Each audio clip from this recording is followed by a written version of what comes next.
Chapter 14, Chapter 11, 1. Hey, I have 50 chapters worth of words on Patreon and am mass releasing, so read these instructions carefully if you're interested in reading ahead. Go to patreon.copyright.com/eternallyeugen and go to collections A greater than the cycle of hatred. After that, enjoy your reading. Asuma knew 4 years was a long time. He'd returned a different man to who he was when he left, but almost foolishly, he expected the village and the people within it to remain the same. He felt a little less sure of himself now that he was back. Quietly, he looked at himself in a mirror. He saw his father stare back at him for a second, but he blinked, and then he was gone, replaced by his reflection tracking water in from the bathroom. He pushed his damp hair up with his forehead protector and pulled a long-sleeved shirt over his head. Kurenai stood outside, just beyond the stairwell's frosted glass panels, making him swallow nervously. He'd only just returned the day before, and while they had agreed to meet up, seeing her was still a shock. Learning that she'd made Tokubetsu Jonin hadn't sunk in until he saw her. The respect the rank commanded wasn't something a letter could convey, but he could tell she'd settled into the role by how she handled the Chunin at the check-in point. Before he could muster up the courage to open the door, she noticed him at the door, walking over until she could see him and beamed, forcing him to open it. She marched toward him, arms folded over her black t-shirt as she stared at his face. "What?" he asked, ignoring the self-conscious prickles dancing across his skin. "Do I have something on my face?" She stepped back and placed her hands on her hips. You just woke up, didn't you? Are we going or not?"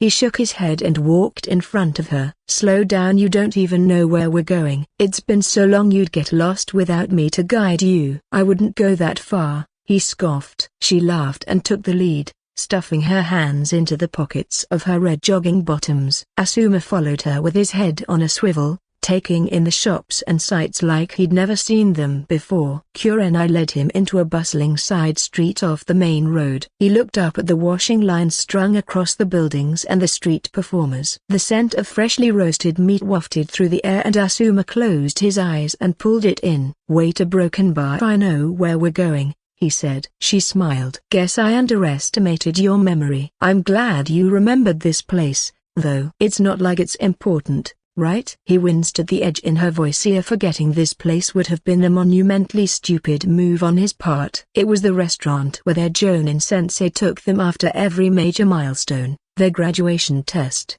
first C rank, and eventual promotion to Chunin rank. If he ever had children, he'd probably bring them to Yakinokakyu too. "Where's Rido?" Asuma asked as they entered the restaurant. "And do you think that lazy bastard can make it, or is it just us?" "We're early, but there's a bunch more people coming. You might not know all of them, though." She sat in the booth nearest to the door. "Here." Asuma poured from an already prepared jug of water and pushed the glass across the table. What have you done with the old Asuma?" He laughed as he poured himself a glass. "Let's just say my time out has been good for me and leave it there." "I'm glad," she said with a smile. It was almost comical how easily they slipped back into their old dynamic. Kurenai rambled while he sat back to listen to it all. She paused every so often to check that he was still paying attention, which was usually his signal to chime in. Usually, his focus drifted and he found himself thinking about something completely unrelated. And then she'd notice and fix him with the off-putting stare she was known for. A broken bar, which she was doing right now. "I'm listening," he said. A raised eyebrow was all she needed to show her doubt. "Really? You were talking about your promotion from Chunin to Tokubetsu Jonin, right?" She blinked slowly. "Told you," he said with a smile. "I'm a new man now." "You know," she took a measured sip from her glass, "I could get used to this new Asuma." He smirked and rested against the sofa in self-satisfaction. As she started back up again and slowly, his eyes began to close. Somewhere between 3 and 5 minutes in, she suddenly cut herself off. Asuma sat up, afraid he'd missed a question, but he came up blank. He stared questioningly at her and she squirmed out in answer. She felt bad that she had spent 15 minutes talking about herself and her life when they hadn't seen each other for 4 years. Asuma laughed harder than he could remember, wiping tears from his face and controlling his breathing. "It was just that." "Don't worry about it. I'm just glad our friendship's the same," She smiled a little tightly and nodded. A strangeness clung to his insides, coiling and twisting her, and he didn't like it. A boisterous voice boomed behind them. Did somebody say friends? Asuma popped his head out of their booth and grinned at his best friend's scarred face. Rido, that you? He walked into the busy restaurant, clad in the standard shinobi uniform. Looks like you're still as stiff as usual. I mean, kimono who goes to a gathering in their uniform? Someone in it for so long that it becomes their natural state of being. Leave him alone, we've all been there, another voice chuckled, deeper and the more gravelly than Rido's. He whipped his head back to Kurenai, who smiled until her cheeks dimpled pleasantly. He rocketed out of his chair and stepped around a grinning Rido to envelop his sensei in a bear hug. Easy there, wonderkind, his sensei patted his back. Hugs from you have felt weird since you outgrew me a few years ago. I get all the ash and tobacco smell on me and have to explain it to my wife. Asuma broke the hug but gripped both his shoulders firmly. That's half the fun, Shikaku-sensei. You passed your filthy habit onto me and then quit, leaving me high and dry, so in my eyes, that's the least you deserve. I blame you for that till this day, sensei. Kurenai wrinkled her nose and leaned out of the booth. Come now, Kurenai, said Shikaku, trying for a smile. We both know he would have done it anyway. I think you're forgetting how rebellious he was as a brat. Their small booth quickly became a den of boisterous conversation. More friends arrived as they talked and drank, or so he was told. Asuma recognized the first few and gave them enthusiastic greetings, but more unfamiliar faces began to pop up, either as their plus honors or so many people had arrived that they'd had to move to the first floor. Orders were placed in no time, and for a while, they all talked over sizzling cuts of beef. He found himself lingering on the edges, too unfamiliar with the tropics of conversation to chip in, but as he was the person everyone was dedicating the afternoon to, it wasn't like he could just up and leave. That left him in a tight spot where he had to rely on his close circle Shikaku, Rido, and Kurenai. Rido and Shikaku's jobs were around-the-clock thing, so they had to leave after 2 hours, leaving him with just one lifeline. Asuma popped the last bite into his mouth and searched for Kurenai. He made his way through the clusters of socializing people, clutching a half-empty tumbler to his chest. Hey, I'm a broken bar, welcome back, man. He raised a hand to greet a group he didn't recognize, slowing his stride down. Idiot. A lady who must have been his friend hissed. I told you his name was Asuma, so how the heck did you forget it in less than 20 seconds? Sorry, alright? I don't even know the guy, even if he's a jonin, he's been gone for years. She dragged him away, directing an apologetic smile his way. Squeezing between them and a table, he weaved around half a dozen more people before he reached Kurenai. Through he heard her laugh before he saw her. She was part of a small circle of kunoichi talking animatedly to each other. Asuma froze as he watched life carry on around him. While he probably could have got her to come over, he didn't, or rather, he couldn't. It was his party, but it felt like he was the one intruding. Everywhere he looked, people were in the middle of conversations that he didn't know enough about to disturb. Still holding his half-empty glass, Asuma returned to his seat and called for another order of beef, settling the seasoned slices atop the grill and taking small, sour sips of his drink. He slipped a piping hot side of beef over his tongue while the sounds of conversation boxed him in from either side. He held a hand up for the waiter posted at the top of the first floor staircase. Waiter, another round of drinks for my friends, please. The simultaneous cheers from everyone didn't make him feel better, but he raised his half-empty glass with enough false cheer to make himself grin anyway. Creators thoughts eternal Eugen. Remember, head to patreon.copyright.com/eternally for advanced chapters. Leave me some power stones too. Carrot. Comment 0 comment. Vote 2 left. Chapter 15. Chapter 11. 2. Hey, I have 50 chapters worth of words on Patreon and am mass releasing, so read these instructions carefully if you're interested in reading ahead. Go to patreon.copyright.com/eternally and go to collections A greater than the cycle of hatred. After that, enjoy your reading. He tugged at his collar and adjusted his tie so it wasn't choking him anymore. He looked around the Sarutobi compound gate and breathed a sigh of relief. After that disaster of a welcome party a few days ago, hopefully, the family dinner would be a step up. He walked the lamplit streets of the Sarutobi compound, thankful it was late enough for his arrival to go unnoticed. Perched atop a roof, he squinted into the darkness and flitted to his family home. He'd only just landed on the south wall's tiling when his heart sank. "Why, hello there, young master. I knew you would enter through here. You always had a habit of sneaking around.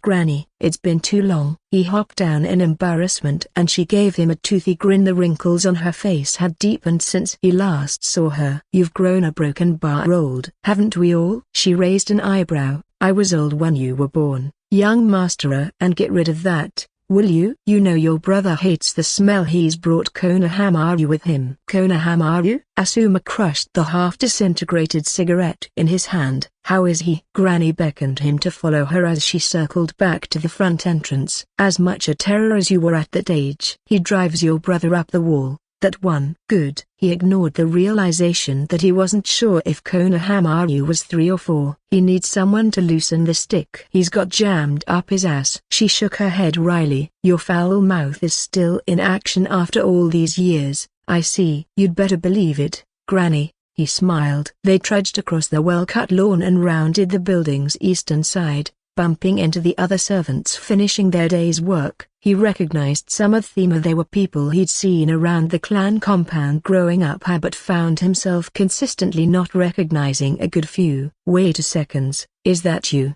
Asuma?" Granny stopped and wagged a finger in front of her face. "Say Dao, if I find that you've managed to foist off your work on one of the new hires, I will bring out the paddle." "Seidao?" Asuma was beyond shocked to find his childhood friend working as a servant in his own home. "What happened to you becoming a playwright?" Seidao turned the corner, dressed head to toe in the Sarutobi clan servant wear, black kung fu slippers and set of burgundy samu. He didn't know who started the trend, but the servants had worn it for as long as he could remember.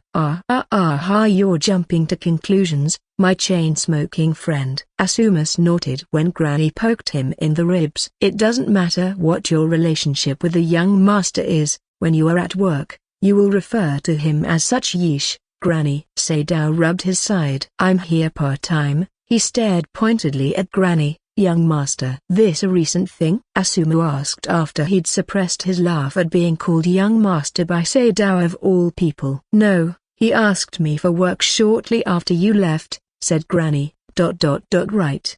Because there was little else he could say in the face of something he wouldn't have known about. Seidao interjected quickly. "I've been working here for a few years to save up the funds for props and special effects, and so have a few of the actors and actresses. You might have seen them on your way here. In fact, my play's going to be performed sooner. I'd like you to come see it. You'll be in the VIP box and everything. I'll mail you the tickets for the first screening next month." Asuma blinked. "I was wondering why some of them looked so unfamiliar." "And sure, I'll come." "What's it called?" "The Life and Times of the Fourth Hokage." "And there isn't a better way to find out about the Fourth Hokage than asking the Third Hokage. Plus the actors and actresses can get a feel for the lives of the people they'll be portraying." Seidao and his crew working as servants in his family home didn't feel any less weird with that information, but it made much more sense to him. Asuma looked to the dining hall, trying to keep the edge out of voice. "Does he even have time for you?" His friend made a so-so gesture. "I've been working here for 3 years and only just finished the play, so you tell me." "Go and make yourself useful,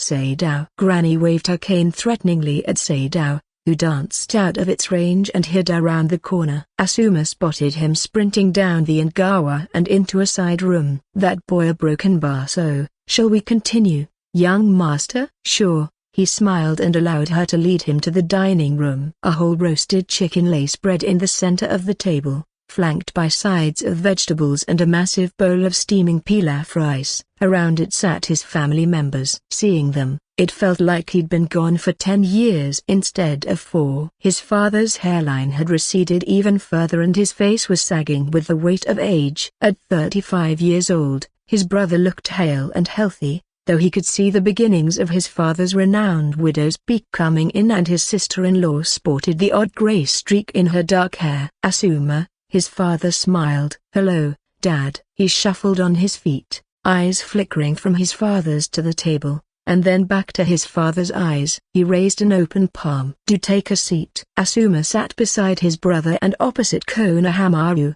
who had been fastened to a high chair, and returned his brother's smile. "How are you settling in?" Seiji asked. "Not too bad. Things have changed, but that's life." "How have things been going for you?" "Not too bad. I became clan head last year. Father's getting up there in age, and he's been talking about stepping down for years, so here I am.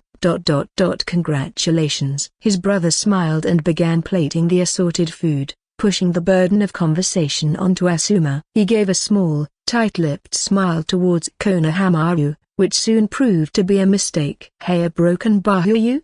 he asked, split between trying to lick his elbow and blinking curiously at him. Seiji dropped the plastic serving spoon in shock, scattering rice grains across the table. "Dad, you need to be more careful. Wasting food is bad." "Konohamaru," Seiji sighed. "I told you before we came here, he's your uncle, my little brother." "Yeah, but I don't remember having an uncle." Konohamaru flapped a hand, crossed his arms, and nodded to himself sagely. "And you forgot you had a little brother until today." "Sorry about this, Asuma," said Yasuko, his sister-in-law, as she shushed Konohamaru. It didn't seem to work though, because the kid was growing more belligerent with each attempt. "Nah, it's fine," he said eventually, because, really, what else could he say? He was barely one when I left, so I can't expect him to remember me. "Sucks for you guys, though." His father coughed. "Excuse me, a broken bar, but how?" "Well," Asuma grinned, "I've come dressed for the occasion and get to carefully give him the best impression of Uncle Asuma. In a few years reckon he'll be coming to me for his every need." Seiji snorted. "Is that so?" "Remind me who you came to for everything important in your life." "Sure, but that was before I had the life experience I do now. I got to see the sights beyond the Leaf Village that you didn't." "Yeah? Look where that got you." There was a strange undercurrent to Seiji's voice that Asuma didn't like. He furrowed his brow and opened his mouth, but his father beat him to the punch. "Enough, Seiji," his father said. "Your brother has been gone for years." "And what's that supposed to mean?" Asuma asked. "Peace, son. I didn't mean to offend you. It's just been so long since we've had dinner together. Is it truly wrong of me to ask for a happy time between us?" There was a strange stare down between the three of them. Not quite angry, but it was clear that a decade of arguments and animosity couldn't be solved by a single dinner. He dislodged bits of food between his teeth while he glared at his brother. "Whoa." Konohamaru gave an airy laugh. "I like you, strange uncle." "Strange uncle?"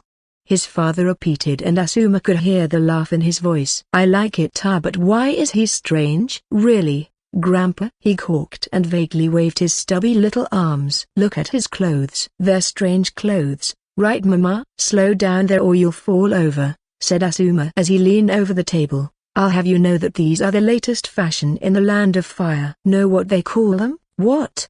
he asked, and staring at those curious blue eyes, he knew he'd won him over. "They're called suits." Asuma leaned in and hissed at the end, causing his nephew to wriggle back with a shrill, excited laugh. From there, things could not have gone better. Asuma baited him into asking about the suit before dialing back to the more hilarious aspects of his time in the Fire Capital, like the insanely opulent festivals the daimyo would throw for the most inane reasons. This, of course, quickly extended to all the other mind-numbing things the daimyo had done, and Asuma didn't quite realize how harebrained it all was until he was away from the Fire Capital. "No way," Yasuko gasped, wiping streaming tears off her flushed cheeks as she turned to his father, a desperate amusement layered in her voice. "Please tell me it's not true." "Unfortunately," he chuckled before finishing the last bite on his plate, "our daimyo's wife, and thus our daimyo, did indeed create a national holiday because Tara, that's their pet cat."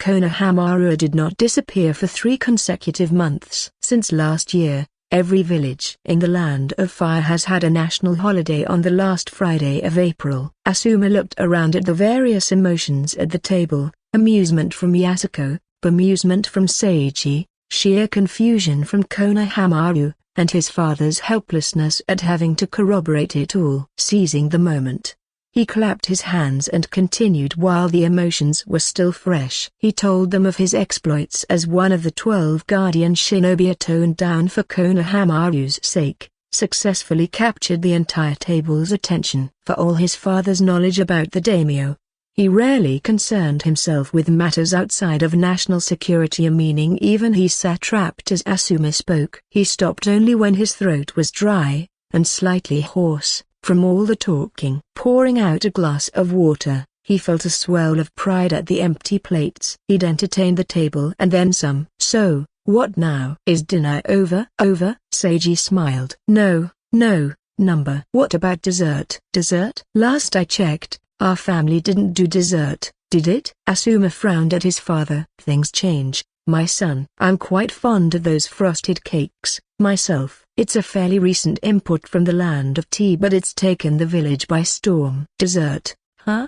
he muttered, before shaking his head. "Okay then, I'll go help Granny." "Oh, why are you looking at me like that, Seiji? You know she won't stop unless we force her to." His elder brother stuck his hands up and started to say something before Asuma, to Konohamaru's obvious amusement, waved him off. He walked the familiar narrow halls to the kitchen, where Granny was loading various cakes, pastries, and puddings onto the rattling cart. "Let me help you there," said Asuma as he swooped over Hiro, because she was just that smaller, and wheeled the cart out of the kitchen. "Don't even try to talk me out of it, you know it won't work." "Young master, a broken bar, alright.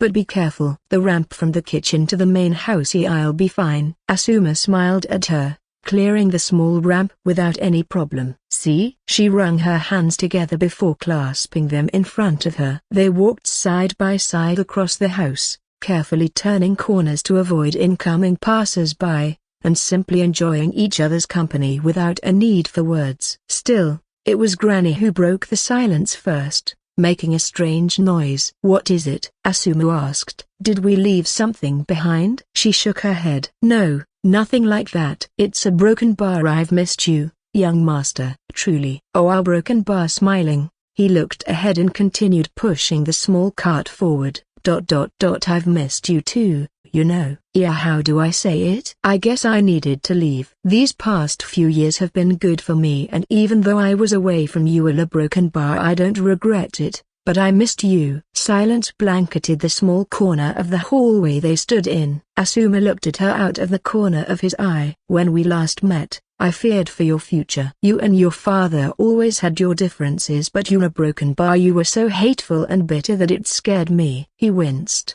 not at being called bitter and hateful, but at the implication that he was no longer like that. His time outside of the village had healed many things, but his relationship with his father was not one of them. He struggled to formulate a reply before they returned to the dining hall. "No, that's not what I meant." Asuma and Granny shared a glance as the yelling grew louder. He parked the tray to the left of the door, making sure it was out of the way. "Why, Mama?" Konohamaru, still bound to his chair, though it was rocking back and forth, ignored his mother's pleas to stop. His forehead was scrunched in focus as he asked, why was he gone for so long? Asuma carefully circled the table and returned to his seat. His father watched the affair sadly, his wrinkled hands intertwined and placed in front of him on the table. Seiji sipped his water and raised an eyebrow towards Asuma. Yasuko, growing sick of her son's constant questions, lifted him out of the rocking chair and left the dining room. "What was that about?" Asuma asked Eda, to which his father gestured towards the empty high chair. "You happened,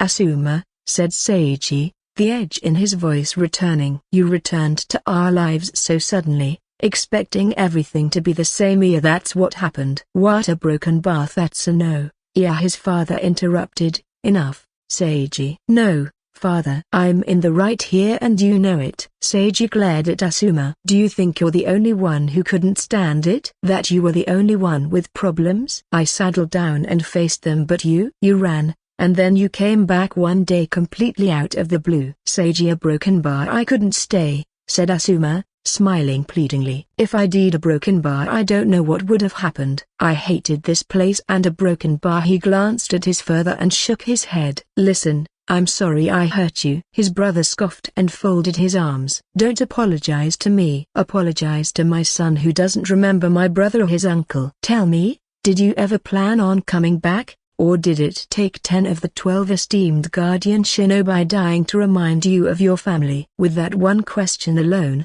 the confidence he'd erected over the last few days came crashing down. He could see it in their faces, his father's and his brother's. He could see that this wasn't the first time they'd asked themselves that they too didn't know if Asuma would return. Truth be told, even he didn't know if he would return until it happened, and for him to just waltz in and pretend otherwise. He snorted as if he'd heard a bad joke. "Seiji," his father barked before his voice softened. "Asuma Broken Bar, what are you doing?" Asuma frowned at him. "You're a broken bar. You're treating me like a broken bar, like I'm going to go and run away, aren't you?" Seiji asked. Asuma whirled on him, furious, but then the wind left his sails and he sighed. "Father," he said, feeling more tired than ever before. "May I be excused? I just a broken bar. I can't do this right now." His father nodded sadly, dragging a heavy hand over his face. "What did I just say, Asuma? Running away won't solve your problems, it just throws them to someone else." "What do you want, Seiji?" Asuma snapped, turning around a few paces before the door. "Do you want me to throw myself to the floor and cry? Will that make you feel better? Tell me." Seiji flushed and, for a moment, looked like he wanted to hit him very, very hard. Instead, he shook his head, looking almost as exhausted as he did. I just want you to realize that I suffered too." He gave him a long, searching look and muttered, "You don't think I knew that?" Shaking his head, he walked out of the door just as the beginnings of an argument erupted between his father and his brother. Granny stood outside the dining hall, wiping tears from her face. He passed Yasuko further down the corridor. She smiled apologetically. The fact that none of them had said anything against his leaving only proved him right. Things had changed, and he couldn't tell if it was for the better or the worse. Chapter 16, Chapter 11, 3. Hey, I have 50 chapters worth of words on Patreon and am mass releasing, so read these instructions carefully if you're interested in reading ahead. Go to patre-copyright.com/eternallyeugen and go to collections A greater than the cycle of hatred. After that, enjoy your reading. He cracked his eyes open and bent halfway over the table while preparing a cup of tea. Dishes from the day before piled inside the sink and random clutter from the fire capital littered the kitchen countertop. He didn't wait for the water to finish bubbling before tipping out the kettle's contents into the red mug and leaving the kitchen as he found it. The living room was in an entirely different condition, save for his unpacked suitcase shoved into the corner of the room and his suit from the abysmal dinner hanging limply over the door. It was completely bare. He collapsed onto his couch with a low grunt, careful not to spill any of the tea onto the carpet. Common sense dictated that spending a day in self-flagellation was not healthy behavior, but common sense wasn't stopping him from feeling to blame for his situation. Konohamaru's tantrum was a symptom of something much more harmful. There was a tangible distance between himself and the people he loved and cared for. So, with nothing else to do, he latched onto what-ifs, managing to crawl his way out of bed. The first thing he did was look around his lifeless apartment. Walking across the cold wood, a stranger in his home. Asuma saw his reflection in the television screen ahead of him, slouched and slack. The heat from the tea barely registered as he took sip after sip, its warmth radiating across his body. His mind slowed to a crawl, and though his eyes looked straight ahead, he couldn't see anything, nor could he hear anything, meaning he missed the first knock at the door. The second snapped him out of his self-constructed purgatory, and Asuma nearly dropped his mug on the third. The tea sloshed dangerously against the sides of his mug as he shot to his feet. Who had come to see him of all people? He crept to the door, looking through the peephole, staring blankly at a man he hadn't seen in years. Like Granny, he'd grown older and more wrinkled. The cross-shaped scar on his chin had faded a little, but it stood out on his bronzed skin. By the looks of it, the bandages that wrapped around his head now extended down to his right arm. A broken bar, but that eye remained the same. It frightened him as a child. He never quite understood how it could be that fierce, but as an adult with shinobi he understood exactly why, and it was all the more reason to question why the shinobi of darkness was at his front door, Elder Shimura, he said, carefully stepping aside to allow him in. Are you not going to invite me in, Asuma? Make yourself at home, Elder Shimura. You know my home is yours. Much obliged. Danzo gave him a small smile and entered the house cane first. He left his shoes by the closed door and looked at Asuma. The corners of his lips curved up. He was already painfully conscious of how empty his home was. Danzo, looking around in silent judgment, only made it worse, but there was little he could do now that he was past the threshold. Reaching the living room, Danzo looked between the couch facing the television and the armchair facing the dining table,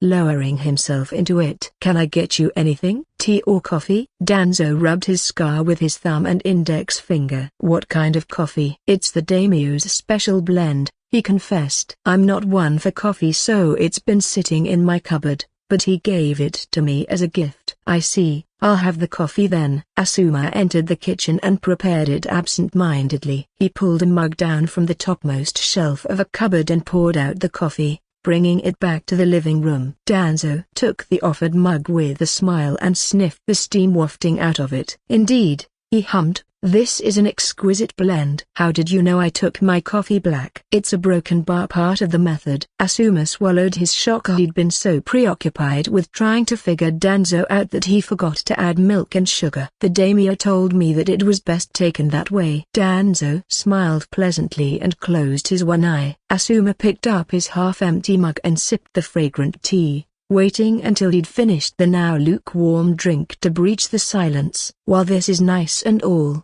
I'd like to know what it is I can do for you, Elder Shimura. Ironically, this particular visit is little more than a social call. Asuma raised an eyebrow in disbelief and Danzo smiled. Is it wrong to visit my friend's son when you haven't seen him since he was 11? He snorted. Yes. Are you truly upset that I stopped coming? Danzo's lone brown eye shone amusedly. No, just curious. Why did you stop coming? It was not my choice. Following the fourth's tragic death, a broken bar, your father and I had a disagreement on what direction our village should move in. Militarily, we were an area the weakest we've ever been. The only reason the other villages didn't make any open moves against us was because of the Sanina, but thanks to the snake, that defense fell apart. The rest of the elemental nations have no clue that the Slug Princess has abandoned our village, but they will find out eventually. Things aren't that dire, are they?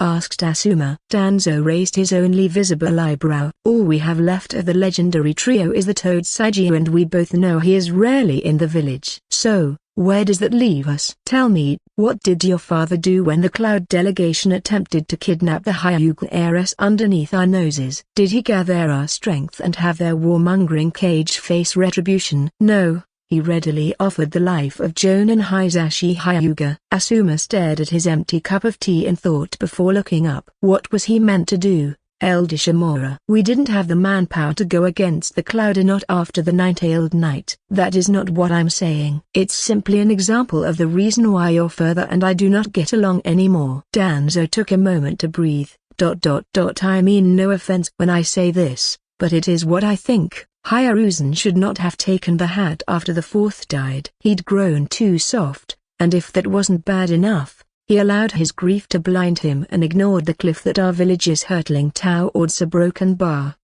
I mourned the fourth too, but not like your father. I did not know him personally, only professionally, and here is what I thought. Minato Namikaze was the ideal shinobi, the ideal Hokage. There is a time for diplomacy and a time for strength. Minato Namikaze, no, the fourth Hokage knew this. As did your father. A broken bar once, said Danzo, stopping to take a sip of his drink. That day has long since passed. Why are you here? Danzo smiled. To the heart of the matter, then. I'm here to talk about you. As one of the daimyo's shinobi retinue, you acquired a bounty of 35 million yen and are listed in every Binko book besides ours. And, towards the end of your tenure, you put your duty as a shinobi above personal tsa. That is something I respect. Asuma. The night he fought his sworn comrades to the death pushed itself past the surface. He, Chiriku, Norma, Tu, and Sito had fought the others until only he and Chiriku remained. Involuntarily,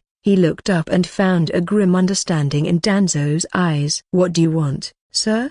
he hissed, in no mood for beating around the bush. "Patience," he said, and still, Asuma found no pity in his eyes, only understanding. "The cloud has let us be after the Hyuga affair, but what of the other villages? The fence-sitter and his ilk will not break the peace, even if they could. They left the war with the heaviest losses. By their own making, the mist is a non-factor, and that only leaves the sand, who is our ally. Whatever good that brings us." The sand was forced into an alliance with the leaf at the end of the war, but instead of building back their forces through missions and funding, the Wind Daimyo limited the sand's funding and outsourced many of their high-paying missions to the leaf. To Asuma, it wasn't a question of if the alliance would break down, but when. He looked at Danzo. "We're not much better. Our military isn't so hot, and the only reason we're doing so well comparatively is because of our good relationships with the smaller villages through trade and joint missions. And Lord Asuiko likes us a lot." "You sell yourself short," said Danzo. "He is fond of the leaf because of you. Your actions secured the backing of Daimyo Asuiko for years to come. What we need is ideal shinobi who embody the creed, not glorified samurai stuck to notions of honor and kindness." Their eyes met and Asuma blinked owlishly at the implication that he could be the shinobi ideal like the fourth was. Danzo smiled and clasped his sleeve-covered hands in his lap. "Asuma, I would like to invite you to my residence next week for tea." "Why?" "Because you returned at the perfect time and returned with achievements, accolades, and strength. This village needs more Jonin-ranked shinobi to dissuade anything like the Hyuga affair from ever happening again. If the cloud did it once, who's to say the stone won't do the same, or even the sand? And you think I can be the one to do that?" Asuma held back a laugh at the implication. "You overestimate me, Elder Shimura." "Do I?" "To me, you're underestimating yourself." He rose with his cane in hand. "I look forward to hosting you." Asuma followed him to the door and returned the older man's nod, watching him return to the heart of the village from the balcony. Danzo was an unexpected disturbance, a man he didn't expect to see in 1,000 years. Returning to the living room, he collapsed onto the sofa and returned to staring at his reflection on the television screen. "The ideal shinobi, huh?" he muttered. "Creator's thoughts. Eternal Eugene. Remember, head to patreon.com/eternallyeugen for advanced chapters. Leave me some power stones too. Comment 1. Vote 2 left. Chapter 17, Chapter 12, 1. Hey, I have 50 chapters worth of words on Patreon and am mass releasing, so read these instructions carefully if you're interested in reading ahead. Go to patreon.com/eternallyeugen and go to collections A greater than the cycle of hatred. After that, enjoy your reading. Ant-like figures scuttled about in the distance, vanishing under the tiled roofs splayed across the horizon. There was a cold edge to the air and people were slowly beginning to roll out of bed and get ready for the day ahead. It being summer, the sun rose a full 3 hours ago, so there wasn't any gloom to keep people in bed. The academy had wrapped up its second year a month ago, leaving me with 6 weeks of freedom to do as I wished, working and training. Now that I was 5 feet tall, I could do a lot more, like cooking, when the situation allowed. Taijutsu-wise, I was in top form, but my spars with Hinata grew infrequent as the academic year went on, almost stopping completely. I supposed her clan upped her training regimen or something, which was fine by me. The sun arced over the village with its golden brilliance and I let its warmth dance on my skin for a heartbeat before flying down the hill. My legs did the running themselves. Reaching the bottom, I stopped myself from falling face first, my head pulsing with heat. What's taking him so long? I know he's not expecting me. Buta broken bar. I looked about for my running partner and as the question hung in the air around me, he rounded the corner, wearing a loose t-shirt and shorts. Choji, hey, I'm over here. He looked about first and then froze when he noticed me, racing over in less than 10 seconds, flushed and already sweaty. I bent down to pull up my socks and debated if we should run up the hill but decided against it. My first run in a week being an uphill sprint probably wasn't the smartest thing to do. We ran side by side, jogging to the left of the street and circling stalls, bins, and lampposts. Why didn't you come last week? He asked through light breaths. I waited for 15 minutes every day. Sorry, man. I was really busy, but I'll make it up to you. Dango?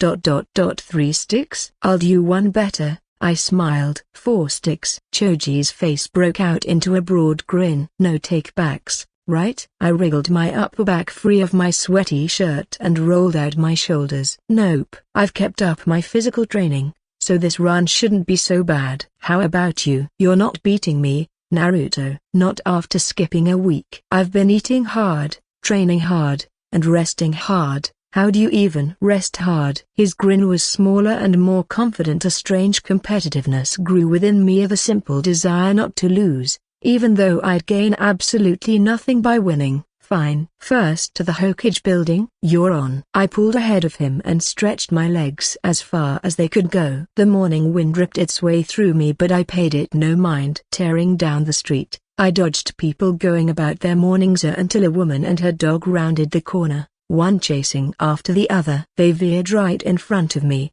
going stone still in panic. I couldn't stop and threw my head back to Choji, who wasn't too far behind me. There was enough distance for him to stop in time. A broken bar, but I couldn't say the same about myself. I cursed and soared over their heads while my hands looped around one of many street lamps towering over us. I used the momentum to flip upright and balance on it, even as it dug into my calloused hands and wobbled dangerously. Thanks to chakra adhesion, I wasn't in any danger of falling. Choji skidded to a halt before going around the woman and her dog and folding his arms. You didn't say we were allowed to leave the ground. We're not. I scratched the back of my head. Thing is, I would have run into the lady and her dog otherwise. You're welcome. By the way, I hopped down and the brown dog tilted its head curiously. I blinked at the lady who was irritatingly taller than me by a handful of inches and gestured to it. She nodded dumbly and I rubbed its head, giving it a few scratches behind the ears. Come on. Standing straight,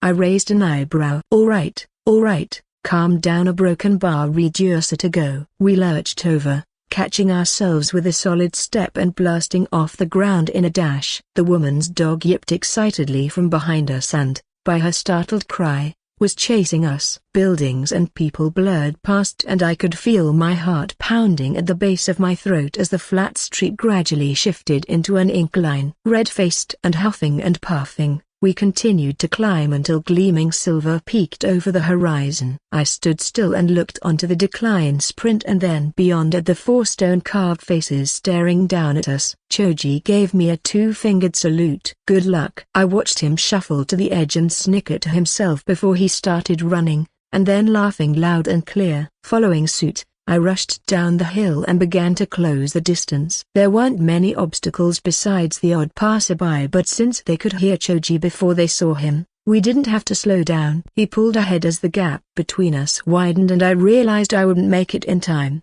Eyes darting about, I jumped directly at a wall and righted myself, running onto its roof and soaring onto another. Choji hadn't noticed me yet, too busy sprinting for his life. Grinning to myself, I passed gaps that he needed to turn onto side streets for and stayed close enough that he wouldn't grow too suspicious. Looking over the ledge, I spotted him turning left and going hell for leather to the front gate. I scrambled onto my hands and knees and slid off the ledge until I was hanging by the fingers. He blasted past my alleyway just as I fell into a crouch behind a bin. My feet pounded into the dirt and I caught up close enough to tap his shoulder. Still, he made it to the gate first, on his hands and knees for air. I swallowed deeply. My pulse beat madly in my chest and each breath I took left my lungs burning for more. There was a heavy, sweaty silence as we struggled to wrangle our breathing into control. Choji straightened and grinned up at me,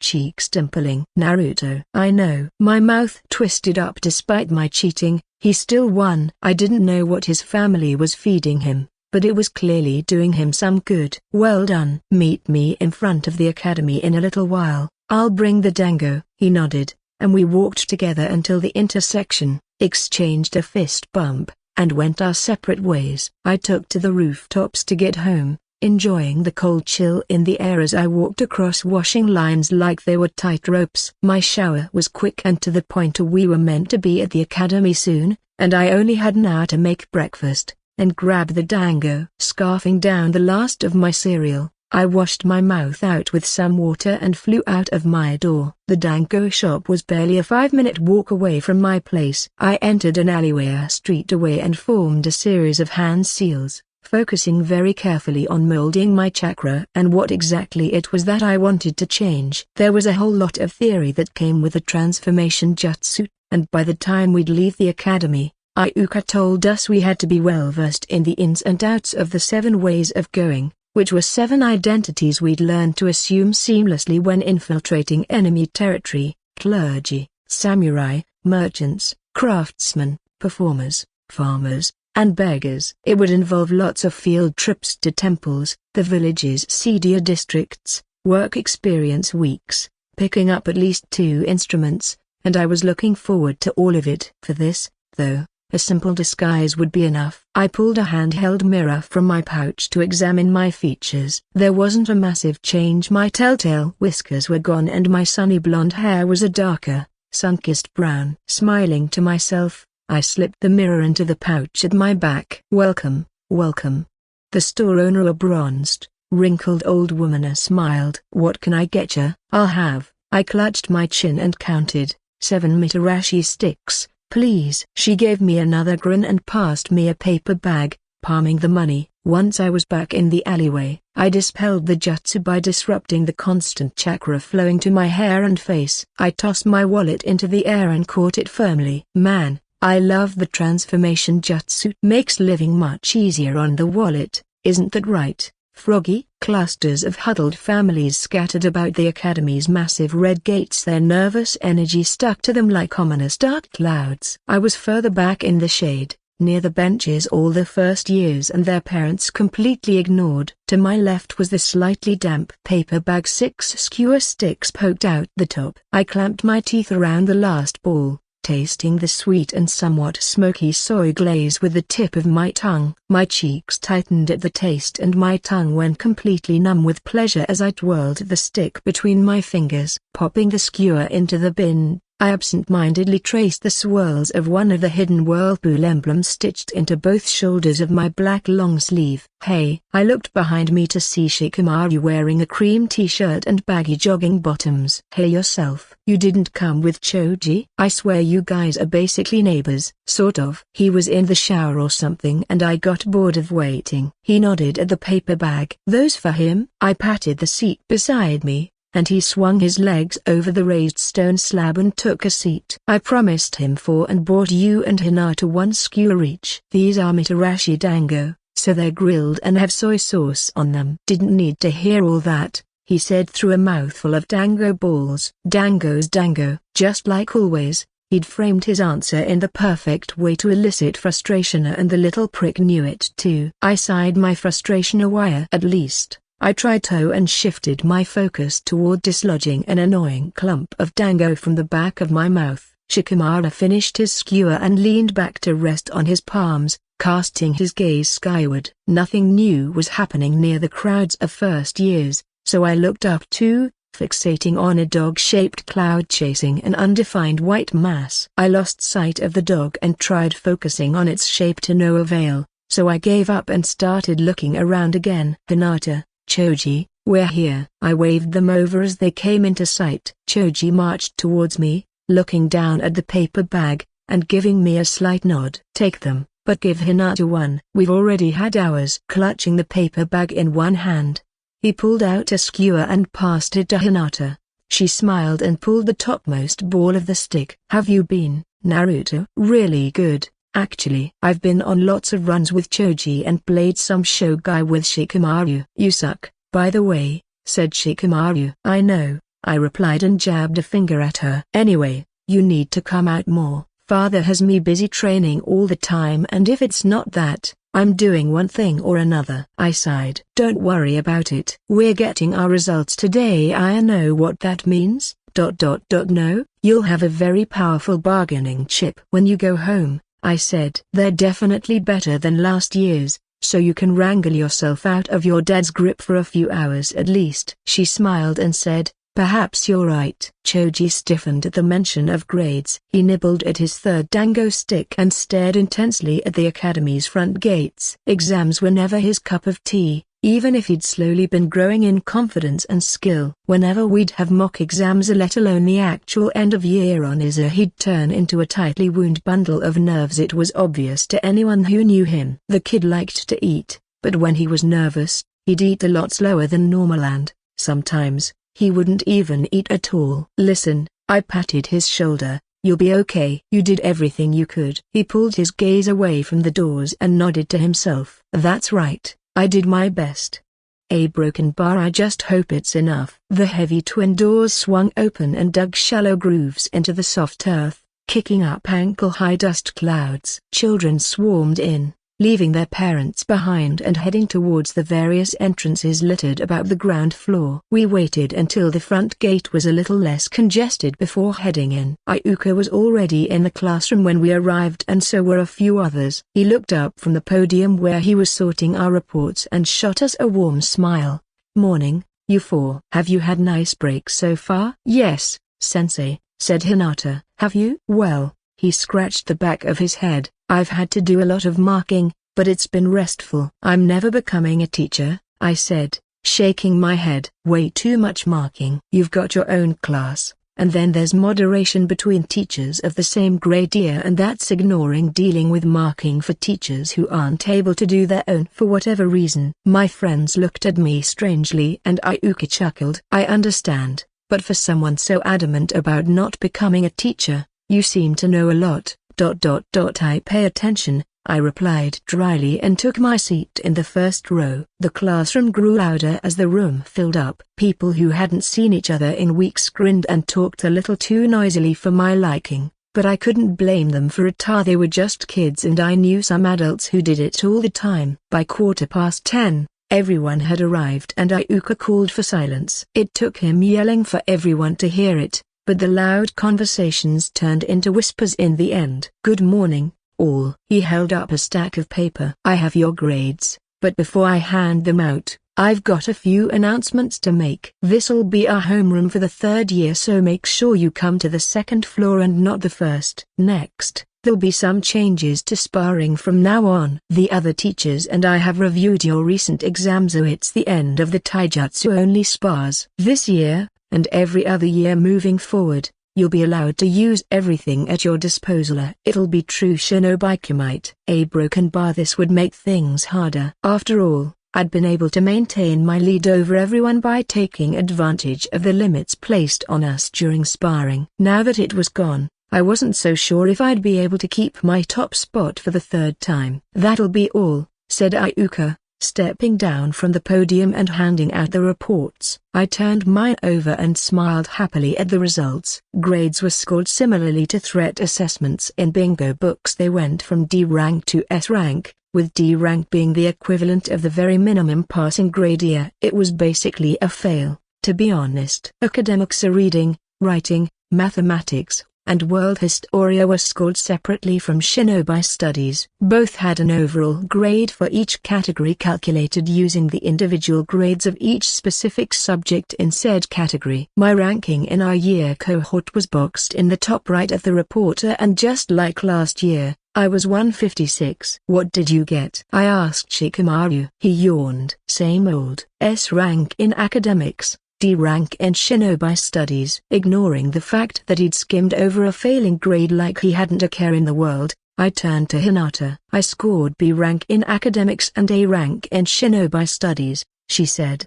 Nice, I replied. What did I tell you? I'm pretty sure you jumped an entire grade for both. She nodded happily. Choji clutched his report tightly in his hands and Hinata held her hand over his shoulder before she tapped it a few times. He looked at us with wet eyes and gulped hard. Are you okay? I asked. He rubbed his eyes against his forearm and passed me the paper with a gasping laugh. I did it. I looked over the paper and could feel Shikamaru and Hinata doing the same over both my shoulders. I looked at the grades for each subject and then at his overall for academics and shinobi studies. C rank in academics and B rank in shinobi studies. Hinata gasped and enveloped him in a hug, and I grinned and ruffled his hair. What did I tell you? Shikamaru poked his arm between us and offered something to Choji, who asked, "What's this?" "It's a broken bar, you know," Shikamaru said as he looked away. The limited edition version of those crisps you like to eat, as in the ones you can only get in the land of lightning? Choji's eyes widened. No way, dude, come here. As Shikamaru backed away, I snorted and grabbed his shoulders, steering him towards Choji, who wrapped him in a tight hug. Thanks, Shikamaru. Shikamaru struggled for a little bit and then gave in, returning the hug. Don't worry about it. That said, I had to promise my parents to clean my room for 3 months to get my hands on Fusi. My mother won't be happy that I basically failed shinobi studies either. Sure, the S rank averages it out to, like, a B or C rank, but she knows I didn't try. And you've only got yourself to blame for that, I replied. But instead of scoffing and rolling his eyes a broken bar, he looked down at his grades, frowned, and then glared at me. He opened his mouth to talk but it was interrupted by Hinata. She gagged and leaned away from him. Wait, you're telling me you never cleaned your room before that? No? He tilted his head. The longest I went was a month before my old lady did it for me after a lot of complaining. She wrinkled her nose. Choji laughed and released him. Enough about that. Listen, my parents are going to celebrate this in style. You're all invited. I'll get my dad to talk to yours if I have to, Hinata. She blinked at him in surprise and then smiled. Thank you, Choji. No problem, he said, looking around our emptied classroom. Now, let's go. I've got to break the news to my parents. I waited for all 3 of them to leave the row before I followed them out of the door. Shikamaru made it a point to storm past me and keep Hinata and Choji between us. I sighed, falling back a little but still keeping them in sight. They rushed past Sasuke, who stared challengingly at me as I walked him by. It could have been because I'd stopped him from being ranked as Rookie of the Year for the 2nd time now. Either way, something told me the coming year was going to be a tough one. Creators thoughts. Eternal Eugen. Remember, head to patreon.com/eternallyeugen for advanced chapters. Leave me some power stones too. Chapter 18, Chapter 12, 2. Hey, I have 50 chapters worth of words on Patreon and am mass releasing, so read these instructions carefully if you're interested in reading ahead. Go to patreon.com/eternallyeugen and go to collections A greater than the cycle of hatred. After that, enjoy your reading. Choji was over the moon. Sometimes, he found himself grinning from ear to ear at just how much he'd learned and at how much he'd changed. He gave his room a final check, making sure it was spotless before he descended the stairs to the ground floor. His parents were running back and forth between the kitchen and dining room. Hey, little man. His father grinned over empty plates and bowls. Are you excited for today? Yeah, Choji said as he grinned back. I can't wait for you to meet Naruto, your mysterious running partner. I'm looking forward to meeting him. He walked the corridor and stopped at the door. Your ma's cooking right now. I know it's your day and all, but would you mind helping her out? I've got to go outside to grab a cake for you. Sure. He poked his head around the kitchen door. Ma, do you need some help? Various steaming pots bubbled and frothed on the stove. Every single burner was occupied and he felt the heat clinging to his face. His mother stepped back from the stove and beckoned him closer. Pour 4 cups of rice into a bowl and wash it for me, will you? He rolled his sleeves up and did as asked, moving his bowl of uncooked rice into the sink. Forming a claw with his fingers, he raked them through the grains, back and forth and mixing them. The water was cloudy and filled with starch, so he drained it out and did it again before pouring the wet rice into the rice cooker and topping it off with a few cups of water. I'm done, he said. His mother smiled. Thanks, honey. Come help me peel these potatoes and carrots. Opening the drawer, he pulled out a second peeler. They worked in a comfortable silence while the pots and pans bubbled over the stove. Choji enjoyed the task, not only because of the mouth-watering scent filling the kitchen, but because of how in sync he and his mother were. There were no words needed at all, and when the peeling was finished, they moved on to cutting. What do you think his room is like? Choji stopped cutting and looked out the open window. He craned his neck at the familiar voices, leaning over the sink and poking his head through the window. He followed the sound of conversation and saw his three friends rounding the corner to their front door. His mother was already smiling at him when he turned to ask, and without another word, he bolted out of the kitchen. He fumbled for the handle and yanked it open, but in his excitement, he forgot to unlock the top latch. You all right there? Naruto asked when he finally opened the door. That sounded pretty intense. I bet he accidentally locked the door. Shikamaru smirked. He's kind of slow sometimes. Shikamaru, Hinata frowned and nudged him. Be nice. Choji shook his head at their antics. I forgot to unlock the top latch. See, Shikamaru waved his hand at him. What did I say? Shikamaru, be nice, she says. The truth hurts, Hinata, but it's the truth. Naruto got between them before an argument could start and ushered them through the door. Choji shot him a thankful smile and locked it behind them. They took off their shoes before going any further. Shikamaru, being the only one out of them to have been to his house before, greeted Choji's mother first. Hey, Auntie. Shikamaru. How's school? His mother asked with a smile. As boring as ever. Of course it is, she sighed. Hello again, Hinata. Mrs. Akimaki. Hinata gave her a polite bow. It's been too long. It has, hasn't it? The last time we spoke was at your birthday party last year. You've only grown prettier since then. Hinata blushed but managed a smile. Thank you. And who's this? Her voice hitched slightly when she saw Naruto, but it must have been a hiccup or something because she was still smiling. Ma, this is Naruto Uzumaki, my running partner. Choji grinned and grabbed him by the shoulders, thrusting him towards her as if offering a present. Is that what they call friends these days? Naruto snorted and twisted his neck. A raised eyebrow was all it took for Choji to free him. He bowed just shy of expressing deep gratitude. Nice to meet you, Mrs. Akimaki. I'm Naruto Uzumaki. In other words, these three's minder. Choji's mother laughed even harder when all three of them glared at him. Somehow, though, it sounded forced to him. I've heard quite a lot about you, Naruto. All good, I hope? There was something in Naruto's voice that made Choji stop and stare. His mother evidently heard it too because she pursed her lips. Naruto stared at her until she sighed and nodded her head. I've heard some things, but it's good to finally meet you. The food won't be ready for quite some time,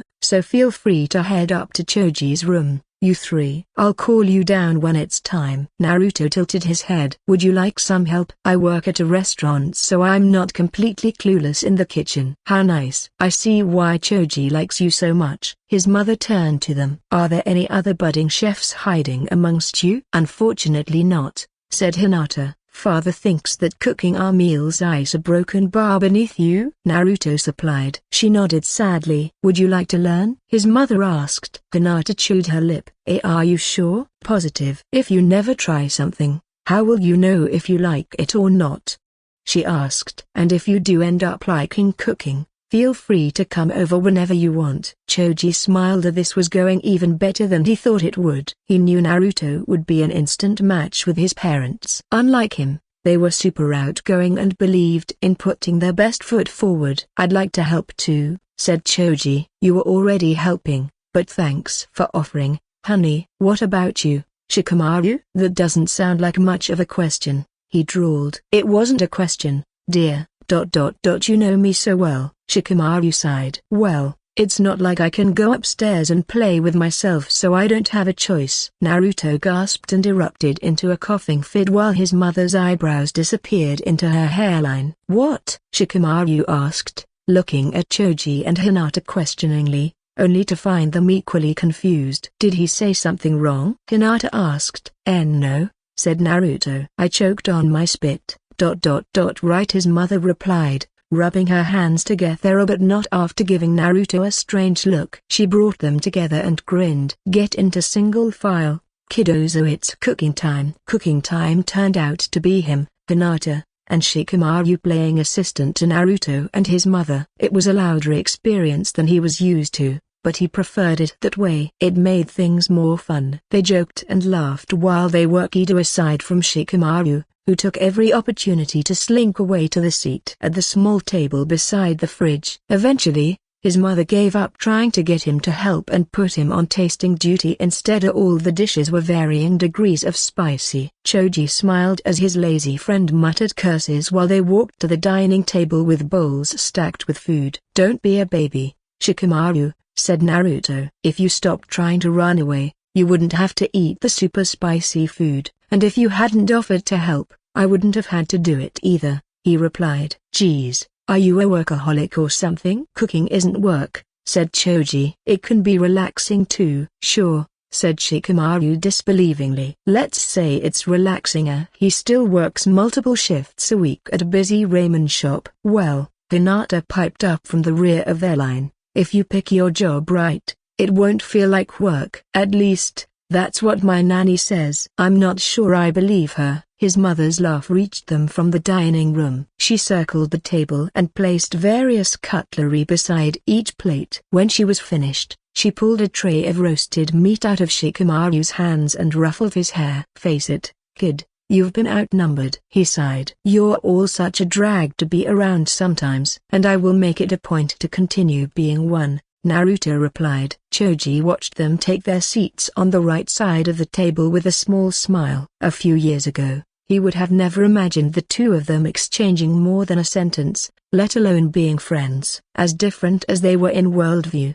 they were also more similar than either of them would like to admit. After all, both of them looked past what he was and saw who he was, which was why they would always be his best friends. "Choji," said Hinata, tapping his shoulder. "Let's sit down." He nodded and followed her around the table. His mother disappeared into the kitchen to fetch something and Naruto and Shikamaru were deep in some kind of debate that he didn't want to get involved in, so he looked at Hinata. "What's wrong?" she asked. "Nothing's wrong. I'm just happy you managed to make it." "Your father can be broken but quite persuasive." Choji raised an eyebrow. "You're telling me, though to be honest, part of me was expecting your dad to still say number." "Thanks for sending your father, by the way," she said as she smiled. "And so was he a broken bar? I wonder why he said yes." He nudged her shoulder. "Maybe you convinced him, ...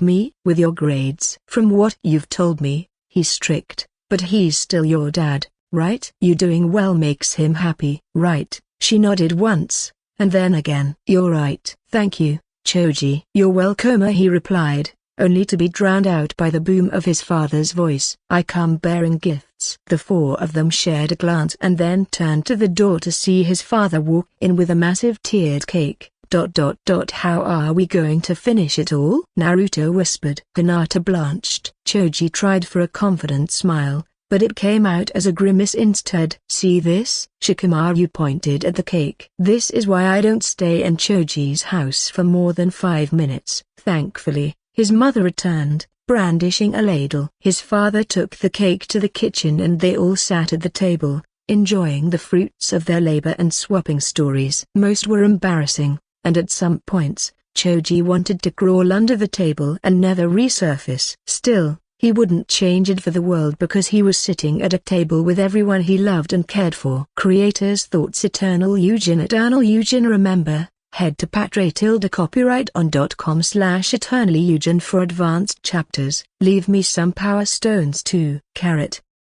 Comment 1. Vote 2. Left. Chapter 19, Chapter 13, 1. Hey, I have 50 chapters worth of words on Patreon and am mass releasing, so read these instructions carefully if you're interested in reading ahead. Go to patreon.com/eternallyeugen and go to collections A greater than the cycle of hatred. After that, enjoy your reading. Just like that, the month-long break from the academy passed faster than I'd expected. Granted, I'd kept myself busy throughout, but the 6 weeks passed in what felt like the blink of an eye.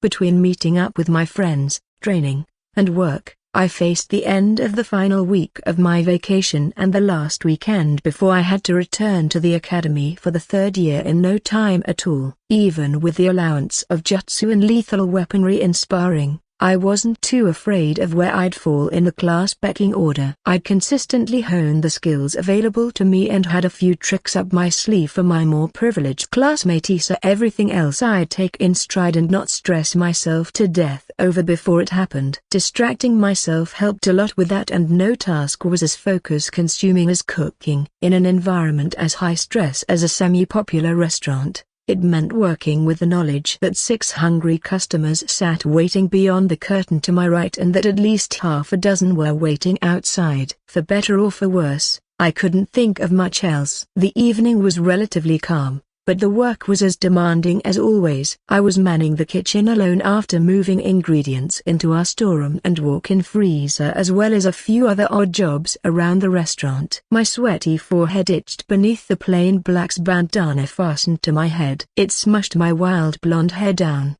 only making the heat worse, and the space between me and the closed pots was almost unbearably warm. I reached over to my right. 2 bowls of boiled eggs sat underneath the curtain-covered shutter, encased within their shells. The curtains fluttered faintly and sometimes burst open to reveal the 6 customers behind it. Because the kitchen was too hot for the shutter to be completely closed, 2 roughly cut curtains were the best we could do. I froze halfway to the bowl as Taki's booming voice rose over the muted bubbling of the pots below me. I'll get that to you in a second. He opened the curtain covering the serving hatch. Kiddo, I need 2 salts also. Where's that miso, and is the egg hard-boiled? Nodding, I dipped my hand into the bowl of hard-boiled eggs and peeled the shell, setting it atop a bowl of prepared ramen. He took the bowl, vanishing with a grin and some kind of joke that drew a round of laughter from the customers. I pulled the lid on the pot of noodles boiling right underneath me. The heat washed over my face and I could feel the individual beads of sweat pulsing on my face. With the lid in my left hand and the noodle strainer in my right,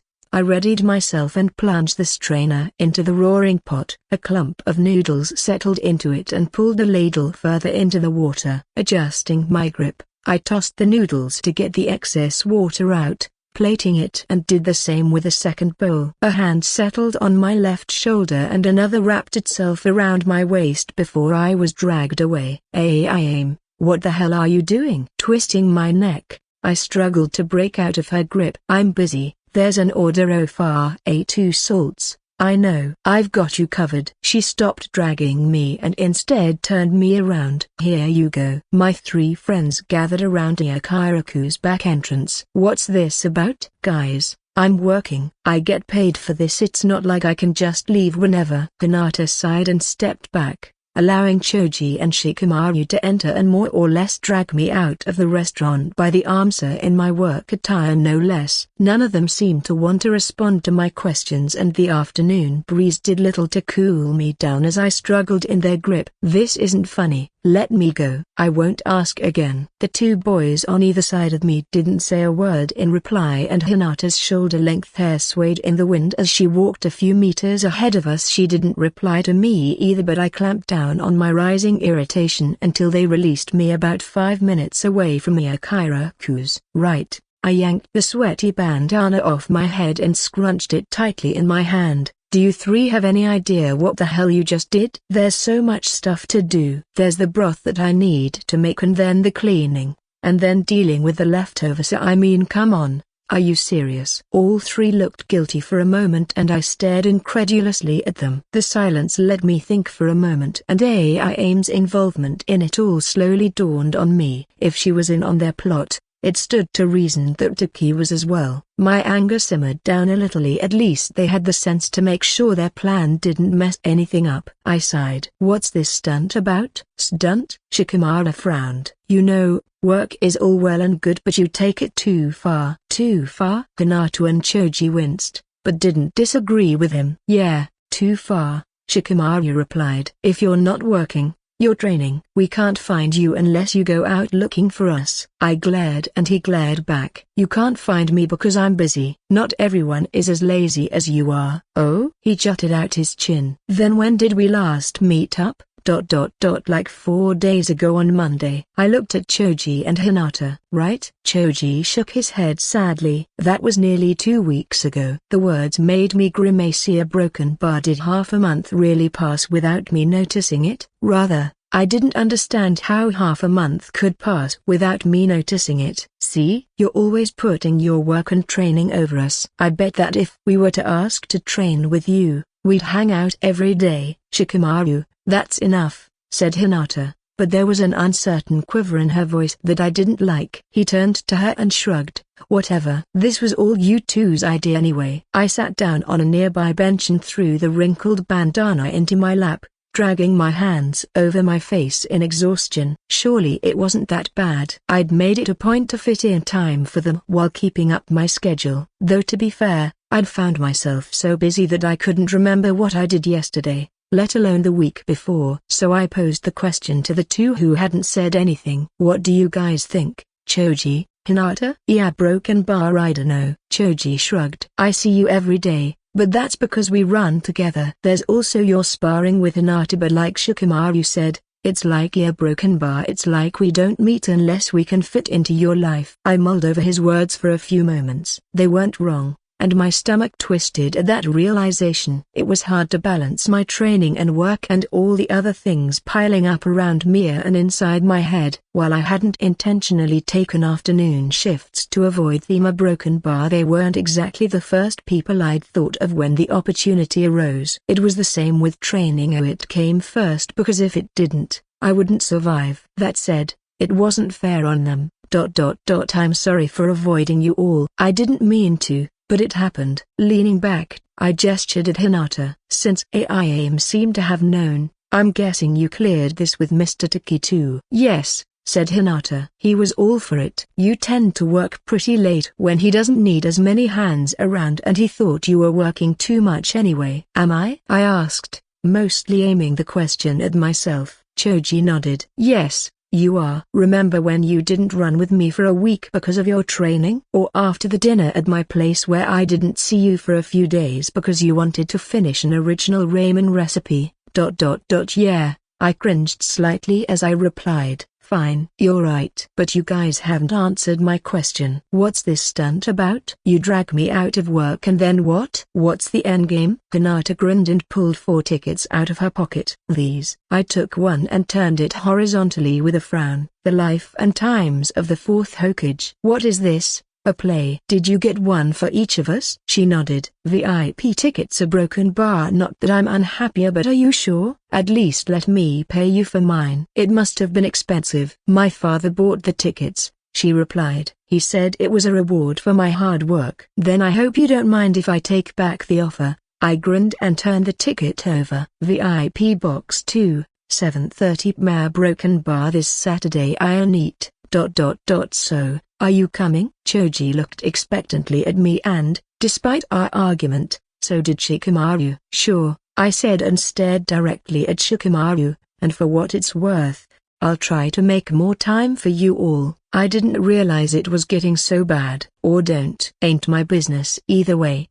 He shrugged, but even then, he couldn't hide the relief in his eyes. Hinata twisted back to glare at him and he rolled his eyes, basically taunting her into lecturing him on manners and propriety. Choji sighed helplessly and gave them a wide berth, taking the odd glance whenever Shikamaru said something. I swear, this guy always puts his foot in his mouth. I rose from the bench and tossed my bandana over my shoulder. There any more burning heart-to-hearts, or can they wait until tomorrow because I've got to get back to work? About that, said Choji. Mr. Taki says he doesn't want to see you until Sunday. I froze mid-step. There was no way that they'd prevented me from going to work until next weekend, right? With school starting in a few days, I couldn't put a shift in until the end of the week. You guys did not just do that. I frowned. It was AIM, I swear, said Choji, seeing the panic on my face. I'll talk to her later. Then Hinata and Shikamaru's argument went undisturbed, so I put my hands on my hips and raised my voice. Seeing that I can't go back to work,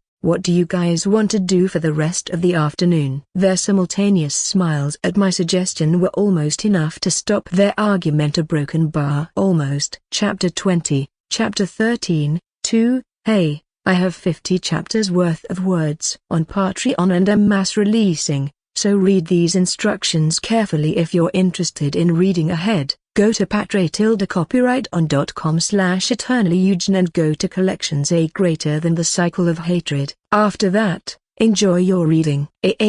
Countless rows of tiered seating flowed back and forth across the large auditorium. It was dimly lit. The only light sources were the two massive stage lights pointed at the stage on either side of the hall. They illuminated a little more than it, though the first few rows closest to the stage, the theater's fancy architecture, and the edges of the VIP boxes were all bathed in yellow light. I squinted for any familiar faces, but it was too far and too dark for me to make anything out besides vaguely human silhouettes and flowing clothes. I looked at the double doors behind me. Choji was still extracting snacks from the bar separating the hall and the reception. Impatience stirred and itched across the back of my hands. The longer I held the door open, the more annoyed the people in front of me would get. And if they turned and recognized me a broken bar, let's just say I'd rather avoid the hassle and leave it at that. Given my ticket had been paid for by the Hyuga clan, I didn't see much need to attend under the guise of a transformation. I didn't want to do it either. Spoiling an evening of fun with my friends by having to explain how cruel people could be wasn't something I wanted to do or feel responsible for. It would happen one day, but not today, and hopefully not by my own hands. Funnily,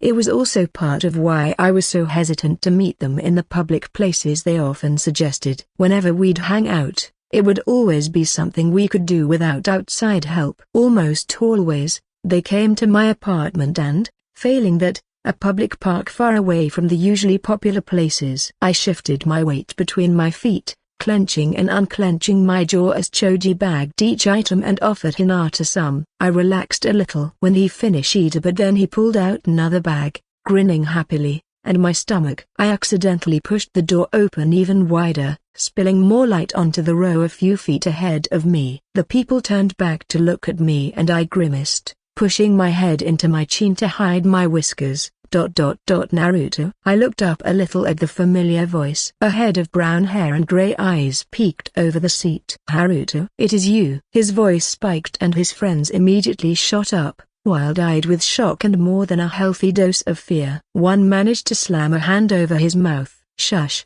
Naruto. They'll kick us out if you don't wait. Is that Naruto? I cringed at the volume and then snorted when the third kid clamped a hand over his mouth. She looked at me with an embarrassed smile. Sorry. Don't worry about it, I said, letting the doors click shut behind me. How was results day for you guys? They looked at each other hesitantly, so I tried for something encouraging. Don't worry if you failed. Repeating a year might sound bad, but it means the teachers think you have potential. If you didn't, they just chuck you out of the academy. Right? My words had the opposite effect. Naruto's eyes widened in disbelief and his two friends were similarly horror-stricken. You can be expelled if you fail? The boy in the middle gasped. He shook his head dizzyingly fast. No way, that's true. Don't be stupid, Norai, said the girl. Didn't Mizuki-sensei say the same thing on our first day? Well, yeah. Naruto dangled over the back of his seat and tilted his head, causing his hair to flop to the right. But he told us it was to make us give it our all. Otherwise, you definitely would have been expelled. Go. The red-haired girl grimaced. Maybe Norai's right. I laughed, and they all looked at me. I wouldn't worry too much. It's almost impossible to get thrown out. The fact that you made it past the entrance exams means the school thinks you're worth teaching. They sighed in relief. So, how did your exams go? Norai poked his head up with renewed energy. A rank in Shinobi Studies and C rank academics. Don't say that so happily, Ko snorted. You know you almost failed academics, right? I asked. Shinobi Studies, though. He shrugged. Tell Naruto what you got. It was too dark to see if she was blushing, but she sounded embarrassed enough. A rank academics and C rank Shinobi Studies. Norai's snort only made her sink lower until I could barely see the top of her head over the seat. Don't look so down, I said, stifling my amusement. Think of it this way, Norai will have to study multiple subjects for months to improve his grades. You'll have to train your body. But if you train hard and eat right, You'll be okay." K had stopped hiding and shot Nora a grin. He looked at me in betrayal. "Hey, I'm just saying, I know which one I'd prefer." Naruto waved at me. "Do you wanna know what I got?" "Sure." "What did you get?" "S rank in Shinobi studies and B rank in academics." I whistled. "They don't give many S ranks out in the first year." "What was your overall spot in the rankings?" "Rookie of the year." "No," he grunted, ... runner-up. "Second place is still amazing." He scowled at me and I decided to skip over the useless commiserations. "Alright, who got Rookie of the Year, then?" Asamiya. His scowl deepened when the door opened and light broke across his irritated face.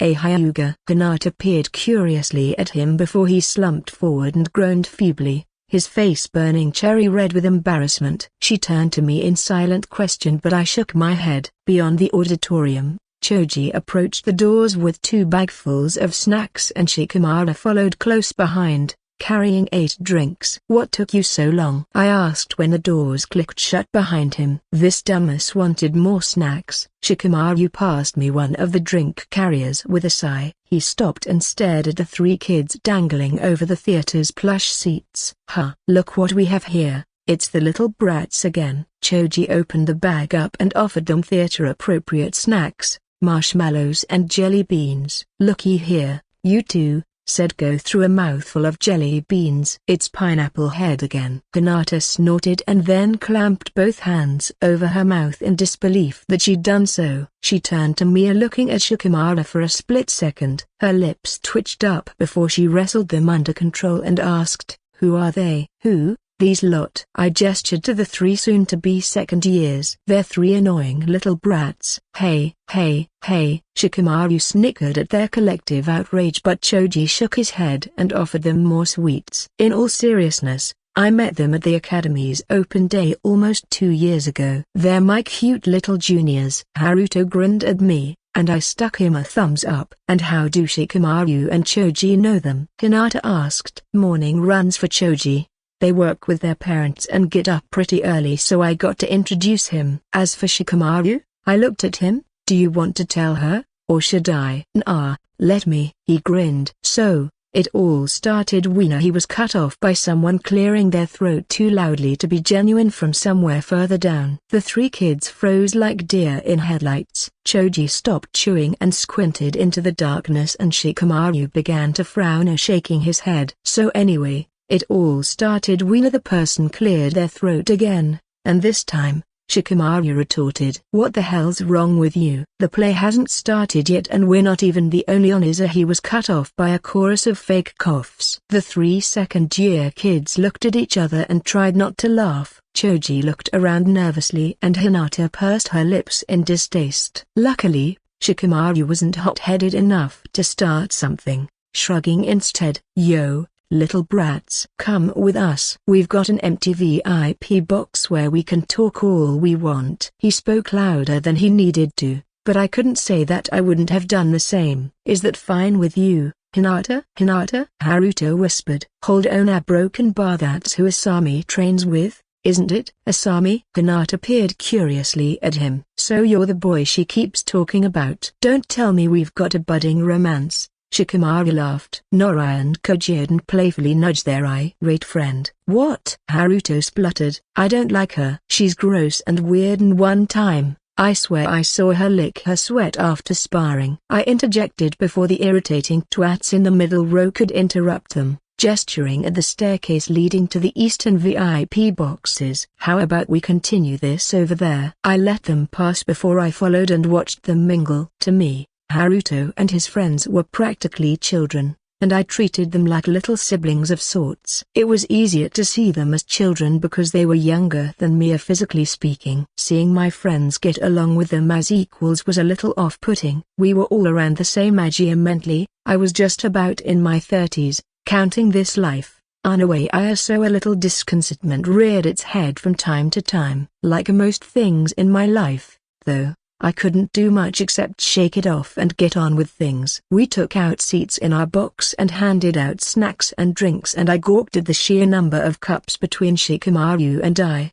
Choji, he grunted with a fistful of marshmallows in his right hand. What were you planning to do with 8 drinks? There were only 4 of us before we ran into this lot. 4 for the first half of the play and 4 for the second. These things can get pretty long. There wasn't much I could say in reply, so I slid a mango nectar into my cup holder and offered Go the carrier. She took a drink and passed it along. Leaning forward, I propped my elbows on the ledge and glanced over the stage. Cast members and special effects staff rushed past, readying props and moving things around. Hinata and Haruto spoke in hushed tones while Choji and Norai whispered over a bag of marshmallows. I think it's starting, I said, noticing the noise below gradually tapering off. Thanks for stating the obvious, Shikamaru replied, amused that he got the last word in before the play started. An olive-skinned man in a red suit walked onto the stage. He tapped the spongy microphone in front of his mouth and nodded in satisfaction when the sound spread across the hall. Welcome, esteemed guests, ladies, gentlemen and children too. I haven't forgotten you. My name's Sadao Sarutobi, the playwright behind this project. Sorry to disappoint you with my average looks and charm. I know many of you have come for our alluring male leader, but given how near and dear the focus of the play is to our hearts, I'd like to say a few words before we begin. The 4th Hokage was the greatest shinobi the world has ever seen. From humble beginnings and with fierce effort, he turned the tide of the Great War and was a figure loved by all of us. With each stroke of his kunai, he carved his legacy into the very fabric of our village here and the world, leaving an indelible mark that transcends generations. As we gather here today, let us not merely recount the feats of this legendary shinobi but delve into the essence of his being, the essence of courage, of resilience, and of unwavering determination in the face of adversity. Let us honor not just the man, but the ideals he embodied, the values he upheld, and that which he entrusted to us. To those who beheld his rise to greatness, Minato Namikaze was more than a hero. He was a beacon of hope, a symbol of unity, and a guiding light in our darkest hour. To those who inherit his legacy, may you carry forth his spirit with pride. He may have departed this world, but that legacy endures, immortalized in the hearts of all who call the Leaf Village home and the shinobi who stake their lives to defend it. Before I go, I'd like to thank Lord Hokage for allowing me into his home and providing me with the bulk of the material for this play. I'll always be grateful for Theta and everything you do for our sake. He raised a hand to the VIP box opposite ours. A spotlight cast a hazy beam onto Lord Third and his family, though the only people I recognized were Asuma Sarutobi and Konohamaru. Right then, looking at them smiling and waving from the VIP box opposite us, I felt an uncontrollable surge of far broken bar of envy, as intense as it was short. They sat there, almost the same as me, a grandson and son of the Hokage, with all the pedigree the station afforded them, cast in light with praises heaped on them left, right, and center. And there I was, the son of the Hokage whose very life the play wished to examine, ignored and reviled by everyone who'd lined up in droves to come and watch a play about my father. I looked down at the villagers applauding them fervently as the hot surge fizzled out, leaving me dispassionate, and returned my attention to the playwright. So, as the curtains rise and the stage comes to life, let us embark upon a journey that transcends time and space, a journey into the heart and soul of a true shinobi. Minato Namikaze, the 4th Hokage of the Leaf. Eager applause and appreciative cheers surged around the stage. Haruto stuck 2 fingers in his mouth and released a screeching whistle. I stopped clapping and gave him an amused glare. What? He asked, looking away after a few seconds. It was a good speech. Yeah, heartbroken by. I smiled and forced my focus onto the present, to a fun evening with my friends. It was. The stage light cut off and flickered to life, and after a few minutes of abrupt darkness, the curtains parted to reveal a little over half a dozen people rushing this way and that, leaving whispered conversation and nervous mutters in their wake. A hooded man stood out amidst the grim atmosphere, navigating through the crowd with purpose, his gaze fixed on the distant horizon. The crowd rushed him by and vanished off stage, leaving him alone. He pulled the hood down, revealing a face that I'd almost forgotten. Sunny blonde hair, and bright blue eyes. A broken bar, but his face, a broken bar identical to mine. I gasped deeply and the influx of cold air pierced its way down my throat. He looks just like him. Haruto gawked. Naruto, look. Yeah, broken bar, I see him. I didn't expect him to look exactly like him, said Shikamaru. He turned to Hinata. Is he wearing a mask? After a moment, she replied, That's his face. He dyed his hair and he's wearing contact lenses, but it's his face. That's kind of scary. Choji and Norai nodded in agreement. He's also wearing makeup, said Hinata, but I get your point. It's uncanny. For sure, said Ko, shivering a little.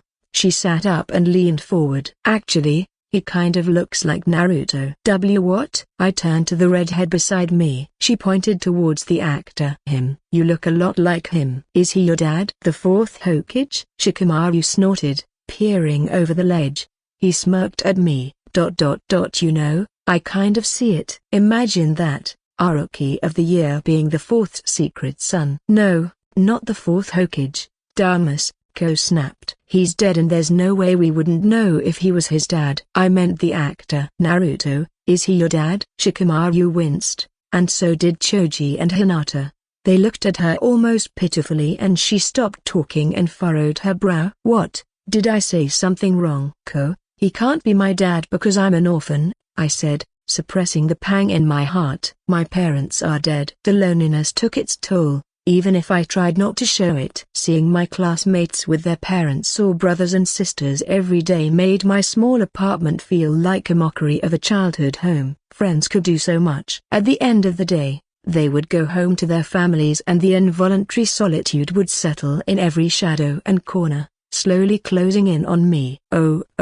Ko dug her chin into her chest in what looked like an attempt to fold into herself. I'll shut up now. I smiled wryly when my father the actor started talking. It moved their attention from me onto the play again, despite the awkwardness hanging over our box. Hearing his voice made me feel relieved. It broke the spell his appearance cast on me a little bit. It was a little nasally, giving his words a weightlessness that made them easier to swallow. But his face, a broken barman, it was a dead ringer. I'd probably be able to find imperfections between him and the pictures of my father I had stashed away in old newspapers, but from as far away as we were, he looked exactly like him. As the play unfolded before me, I found myself unable to tear my gaze away from the actor. Each movement and gesture seemed to echo memories I never had the chance to create. Despite the slight disconnect caused by his voice, his portrayal was eerily accurate. The way he carried himself, the subtle nuances in his expressions, I almost believed that it was him. The play delved deeper into the story of my father's life and I found myself drawn into the narrative,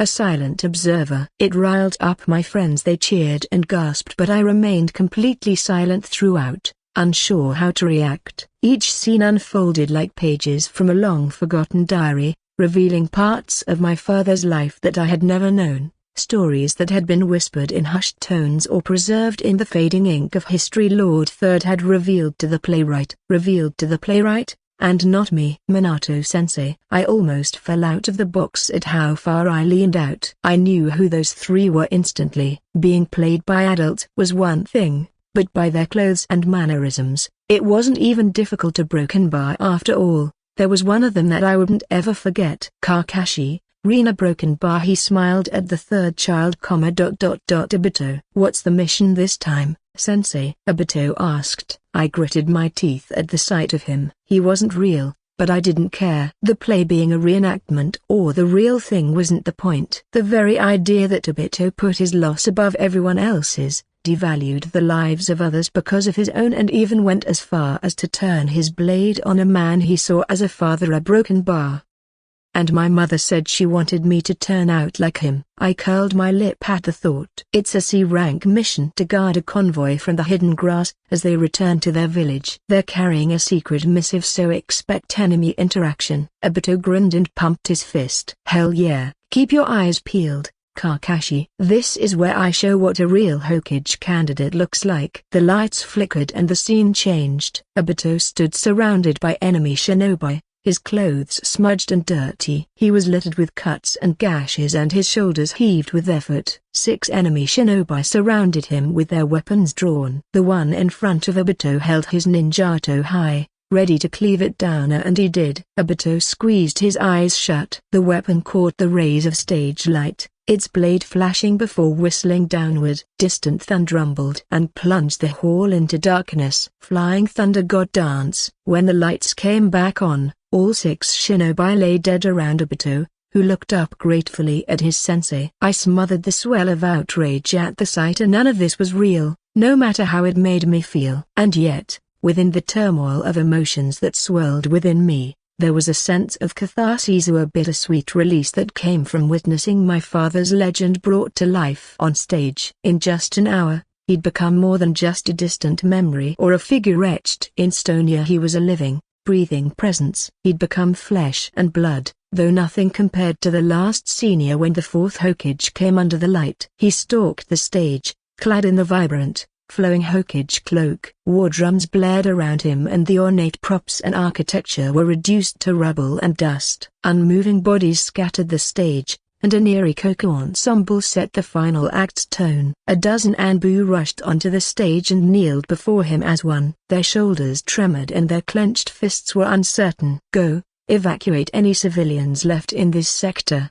said the 4th Hokage. "I will deal with the Nine Tails." "Go." The Anbu bolted off stage and vanished from view, leaving him alone and surrounded by endless corpses. The air around me grew thick with tension as the deafening roar of the Nine Tails reverberated through the atrium. It was a sound that invoked a primal fear, a reminder of the terror that had once gripped the village during its rampage through Konoha. A blast of cold air followed the bestial roar. I could see the fear of the audience in the seats below us. Some recoiled in horror, their eyes wide with terror as they were transported back to that fateful night. As ridiculous as it sounded, it took me a few tense moments to remind myself that it wasn't real, that the Nine Tails was still locked inside me. The 4th Hokage drew a 3-pronged kunai and the roaring stopped. Only then did I unclench my fists. He looked around sadly at the audience, and then above at each VIP box. His gaze stopped on ours. "In this moment of uncertainty, I stand before you,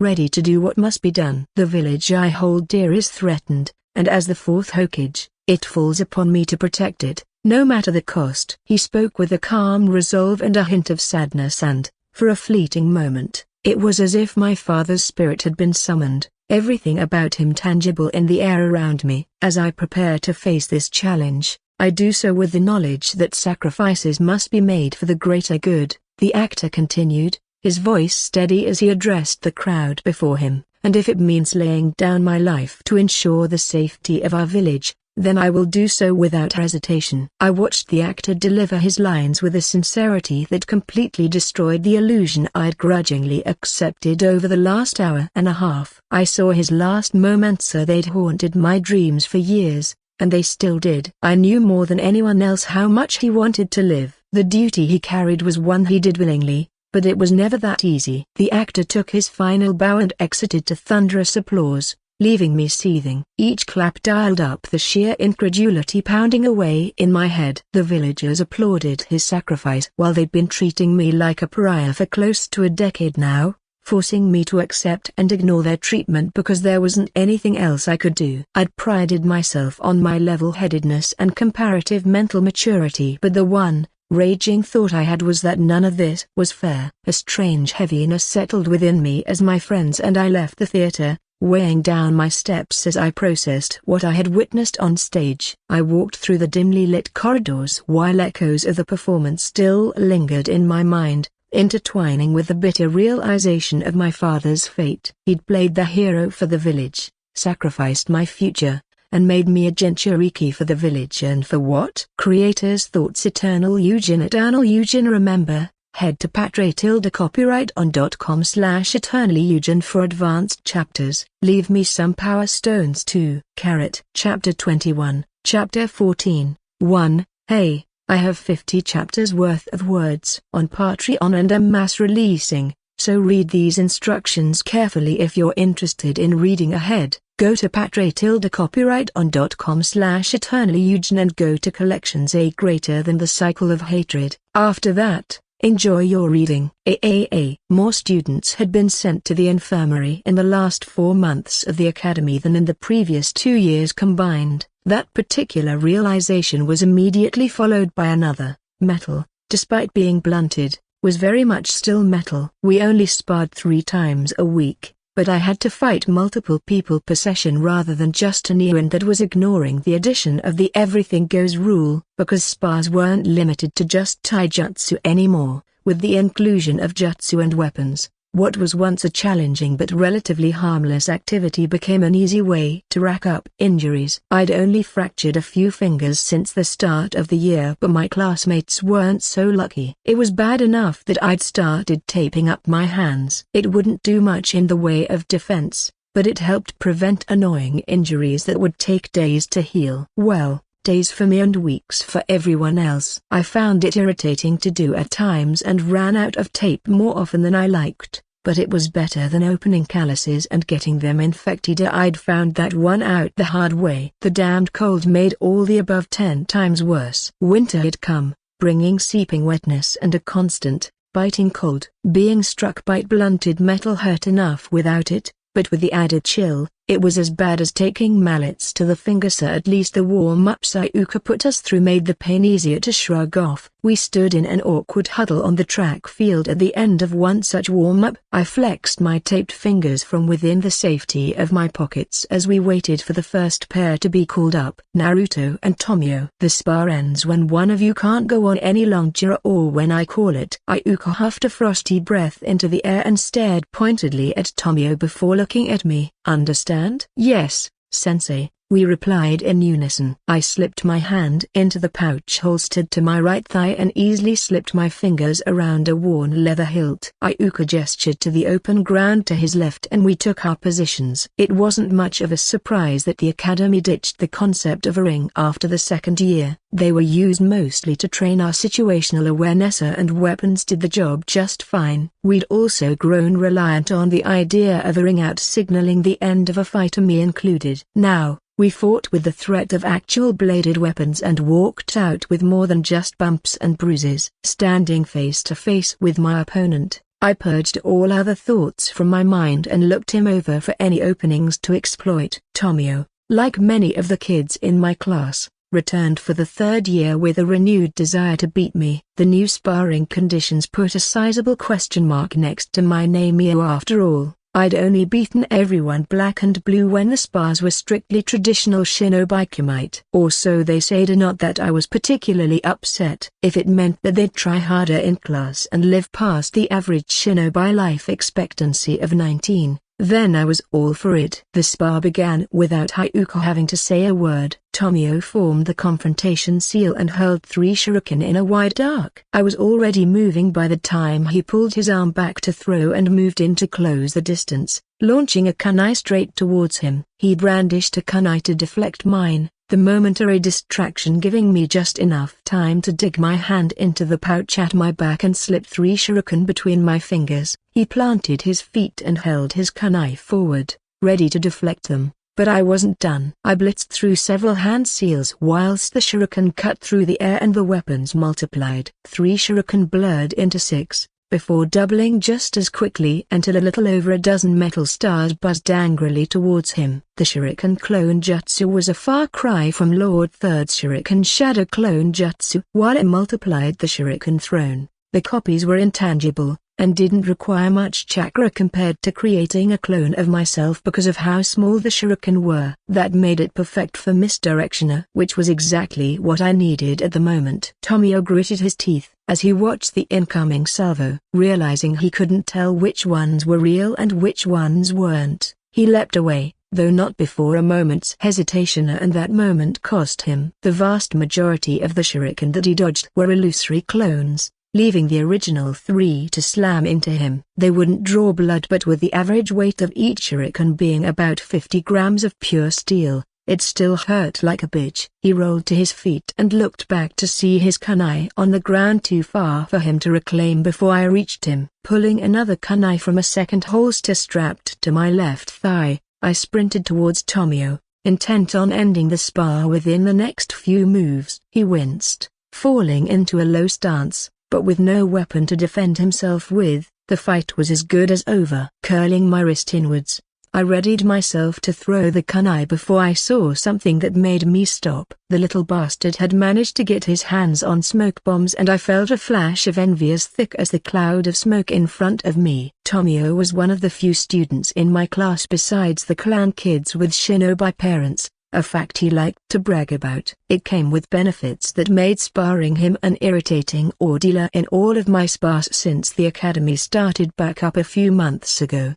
nobody had pulled out smoke bombs. My envious musing was cut short when a hail of shuriken pierced the smoke cloud. There were enough that I didn't feel confident enough to dodge them all, so I jumped instead. It didn't give me much of a view into the smoke cloud despite it already dissipating, and the kunai I lobbed into it hadn't seemed to strike anything. I touched down in front of the sea of scattered shuriken, keeping my eyes on the cloud in front of me. After a few moments of silence, I realized one thing very quickly: Tomio wasn't in the smoke cloud. Goosebumps raced along the back of my neck. I dropped onto my back and watched him swing his kunai right where my head had previously been. The lack of a target to stop him sent him stumbling, and I watched him try to regain his balance for a few precious moments. While he struggled to stay on his feet, I spent those moments gathering my focus. Molding chakra without hand seals was difficult, but not impossibly, especially since chakra control was my forte. Copyright a broken bar. Well, it wasn't exactly my forte. Copyright because that would imply it came easy, but rather, something I put an ungodly amount of practice into. I didn't have the best chakra control, but nobody in my class trained it as hard as I did. I mixed my chakra and directed it from the center of my body to my palms. I leaned back onto my neck and shoulders, propping my hands underneath me as support, and kicked out, planting my feet squarely in Tomio's chest. The blow's force traveled up my body via the soles of my feet, and I only remained stable thanks to a nifty skill I called chakra adhesion. I wasn't the one to name it, and it wasn't a secret skill or anything. I just found more ways to use the principles taught in the tree climbing and water walking exercises to make up for my lacking jutsu repertoire. Tomio let out a choking gasp and curled over. I heard him slam into the ground as I extended my legs. Despite being winded, Tomio rolled over from his back and was struggling to stand. After a nod in silent appreciation of his grit, I kicked his feet out from under him. He yelped as I caught him by the scruff of his shirt to stop his fall, laying cold steel over his throat. "Why you?" he coughed, taking fast, shallow breaths. I tightened my hold over his shirt as he thrashed in my grip and shrugged at Iuka. After making it clear he'd lost, I put him down. He landed roughly and scrambled to his feet, looking ready to go again. "That's enough," said Iuka. "Naruto wins." "What?" Tomio snapped. "I had him." Iuka frowned. "Enough. Don't make me force you to clean the homeroom for a week again, Tomio." "If I say you lost, then you lost." The kid bowed his head and clenched his fists tight. Iuka smiled kindly. That said, "Your strategy was sound and almost worked. Using the transformation jutsu to hide amongst the shuriken was a good idea, as was using a smoke bomb. Trap making and the like aren't until next terms, so it's good that you're reading ahead." I shot Iuka a skeptical look while I picked up my scattered weapons but didn't voice my suspicions aloud. Tomio was too hot-headed to sit down and make traps, so his parents either bought or made those smoke bombs for him. "Right. Next up I saw broken bar." He looked through his notebook. "Ah, here." "Shikamaru and Yumi." That was enough of a command to join that class as we'd get, so Tomio gathered the rest of his shuriken and left the field first. His friends met him halfway, walking on either side of him and shooting me nasty glares. "He's not that great anymore now that sparring isn't taijutsu only," one said. "You almost got him at the end there." The other nodded in agreement, her pigtails bouncing earnestly. "He's right. Naruto's not invincible. He's lost to Hinata, Kiba, Sasuke, heck, Shikamaru too. If he's losing to that lazy bones Nara, You'll get him soon." They offered him more platitudes that he shrugged off and vanished into the crowd. The girl had spoken with just enough certainty to irritate me, even though the hypocrisy in her statement was as clear as day. Everyone I'd lost to were clan kids who had jutsu outside of the academy curriculum to fall back on. Clan kids who, to my amusement, had wiped the floor with all of them just as I had. I also loved the part where she failed to mention I'd beaten each of the people she'd mentioned almost as many times as they'd got one over me. Hell, maybe even more. Shaking my head wryly, I raised a hand to my friends as they walked Shikamaru to the ring and came to a stop in front of me. "That double-legged kick was amazing,"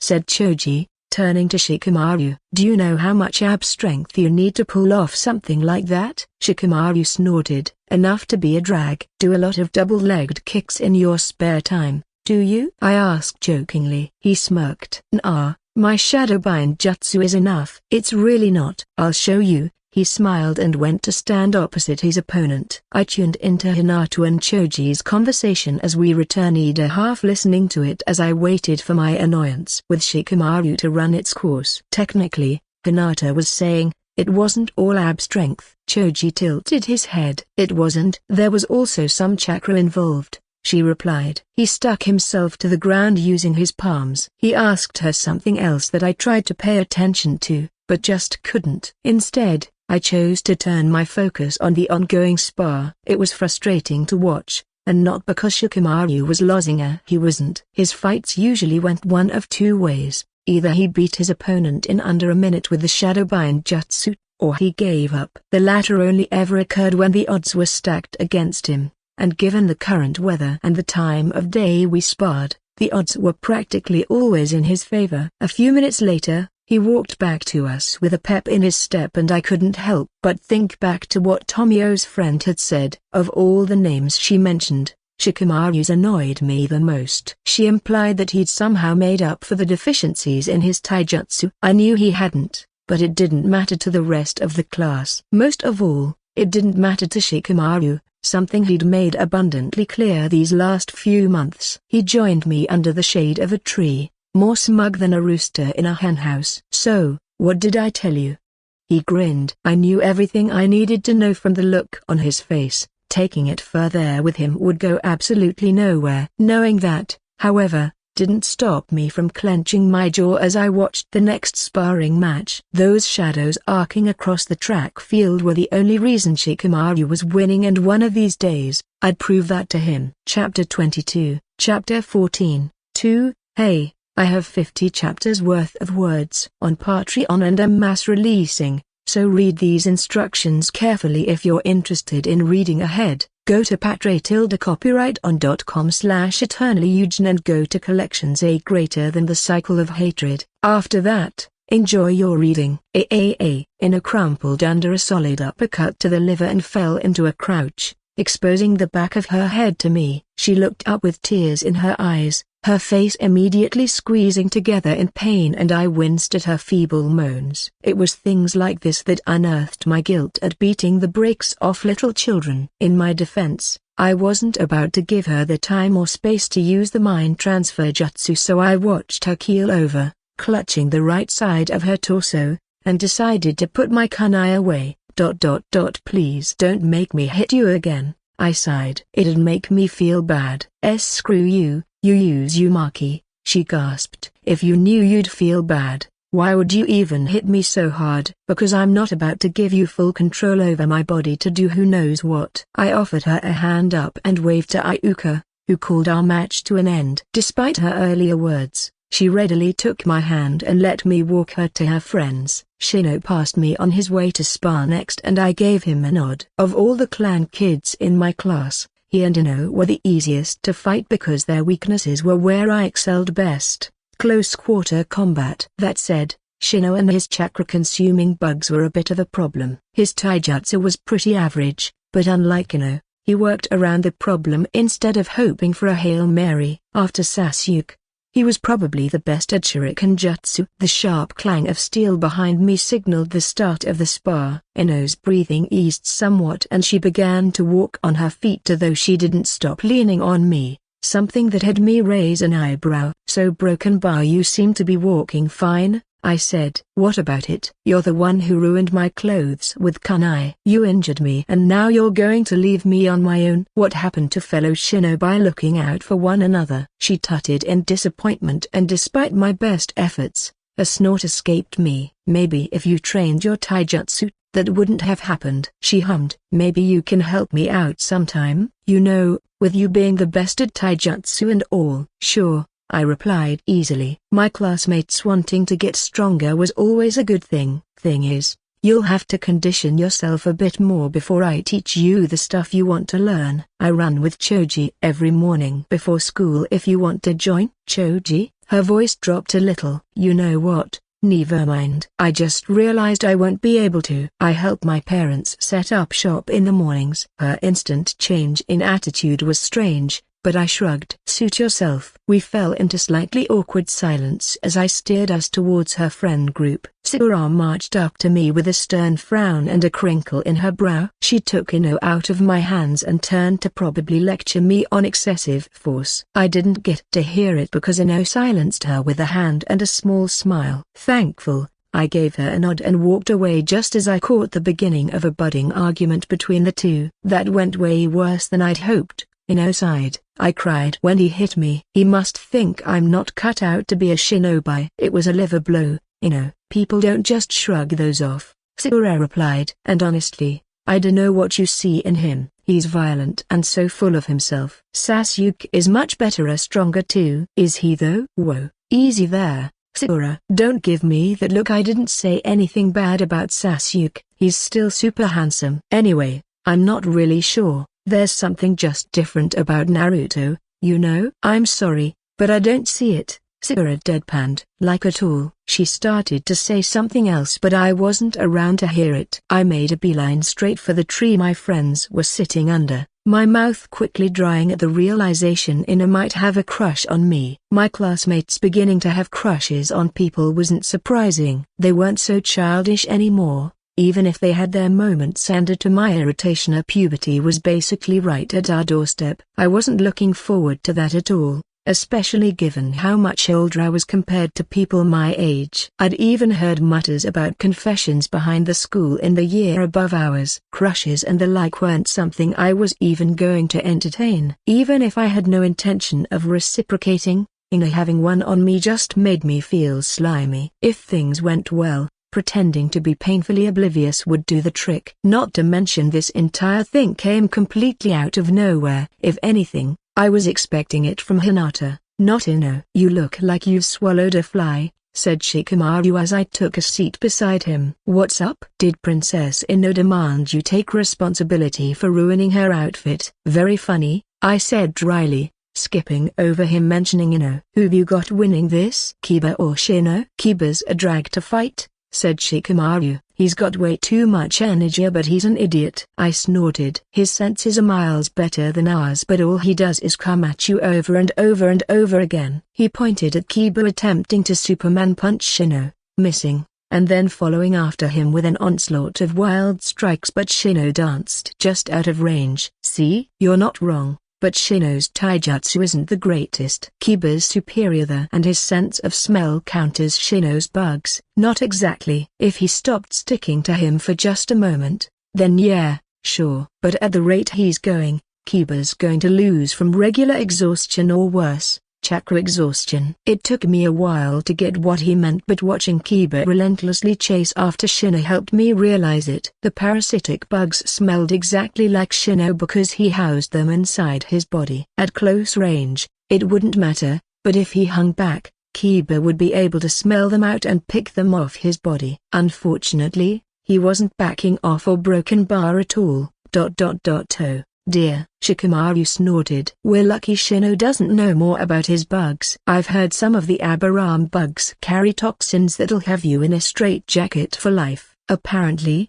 there are even some that crawl into the body and eat you from the inside out. I shuddered remembering that one gif where Shino's giant bugs ate through the Ten-Tails mini-clones. The idea that he could do that to a human being just as easily was a broken bar terrifying. What the fuck is happening? Shikamaru's cursing drew Hinata's attention immediately and Choji looked up from his snack. Seriously, "Look at Kiba," he said. "Look." Kiba was hunched over the ground. Thin streams of hazy blue chakra wafted off his forelimbs. He began to growl. It was a deep, feral-sounding burr. The crowd edged back slightly as he bared his teeth, flashing longer and sharper canines. "Ninja art, beast mimicry," he grinned and gave the class a bestial smile. A few people clapped for him, but the vast majority were shuffling away and I didn't blame them. Right now, Kiba looked like the front cover of a werewolf flicker and his slit pupils were kind of unnerving. "That's a lot of chakra,"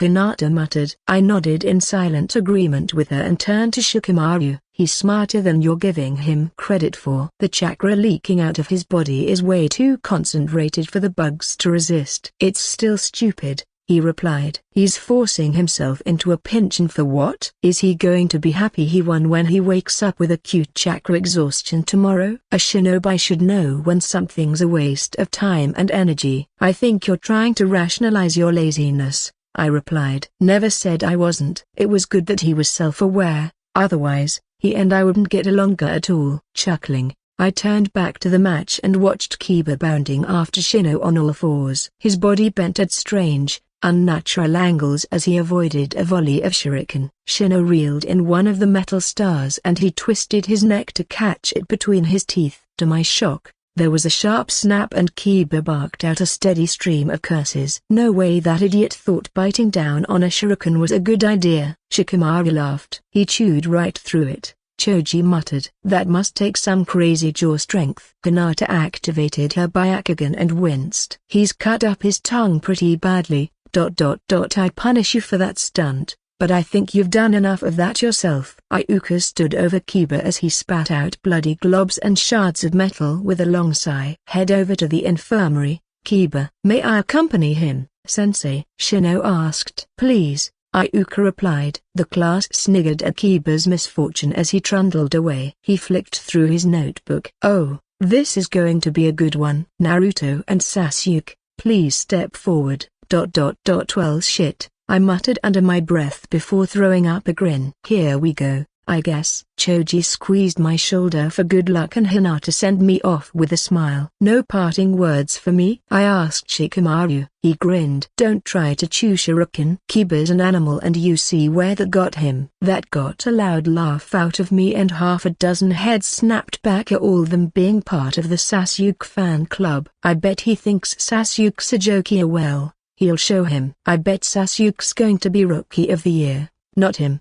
He's not even that handsome." "What the hell are those whiskers about?" The last one was so left field it almost made me stop and turn. Sasuke's fan club weren't the only ones itching to see me lose either. Tomio leered nastily at me as I fell in step behind Sasuke, running a finger along his throat as I walked around him. He'd had a bone to pick with me ever since he lost a few weeks ago. Ino stood a few spaces away from them with Sakura and gave me a thumbs up when we locked eyes. I broke eye contact after a second and no way was I going to open that can of worms any more than it already was. Instead, I stared Sasuke in the eye as we squared off. His hands were stuffed into his pockets and he probably already had his shuriken ready. I didn't bother with hiding anything and formed the confrontation seal with my free hand. Sasuke took his right hand out of his pocket and did the same. We didn't need any words, so two nods and we were off. He exploded into a backflip and whipped two shuriken outward. I watched them curve out in a wide arc before veering back to pincer me and ducked low. They rushed over and spun as I rose and rushed at Sasuke. Luckily for me,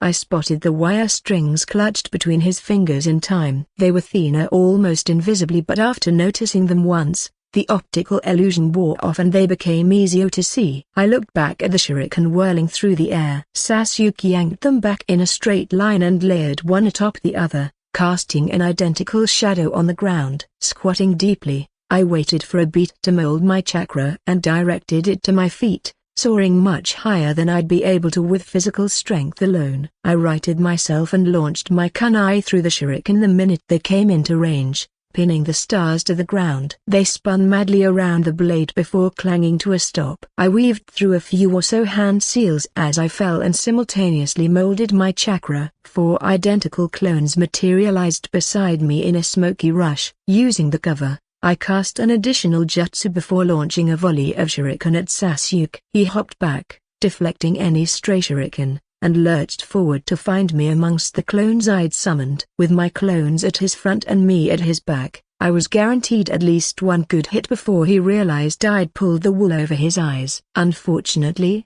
Sasuke had already dispelled 2 of my 4 clones, so I disrupted my disguise as a shuriken and threw my last kunai at his exposed back. He grunted and turned around, pain and irritation flashing in his dark eyes. Without even looking, he stabbed the final clone through the head as if it were never really there, dispelling the illusion in a puff of smoke. He schooled his expression and shot towards me. My kunai lay at his feet and he started by picking it up and slipping it into his holster. Distinctly aware of my disadvantage with each trail the cold steel cut through my shirt, I backpedaled and relied on my taijutsu to dance in and out of danger. I dodged a reverse stab to the head, wedging my wrist in the crook of his elbow, and then using my right hand, I locked it into place and yanked it down. Sasuke broke out of my grip with a growl, having had to sacrifice his kunai to do so. I sent him stumbling with a well-placed front kick and picked up his kunai as a substitute for my own, bringing it closer to my face. It looked identical to my kunai if in better condition, but the balance was slightly different to the ones I was used to. Bobbing it up and down, I familiarized myself with its weight as Sasuke regained his bearings. He pulled my kunai from earlier out of his holster and held it straight ahead. "There any chance we can switch kunai before we do this?" I asked. "Yours feels funny." That actually got a smirk out of Hima, even if his reply was to blitz forward, which was an absolute twin as far as Sasuke went. We clashed, pushing against each other on the edges of our blades. My wrist tremored as Sasuke leaned his weight against me. Feeling myself slipping back, I redoubled my efforts and almost slammed face first into the ground when he slipped around me. I planted my free hand on the ground ahead of me and brought my knee in while twisting my neck back to aim a high kick.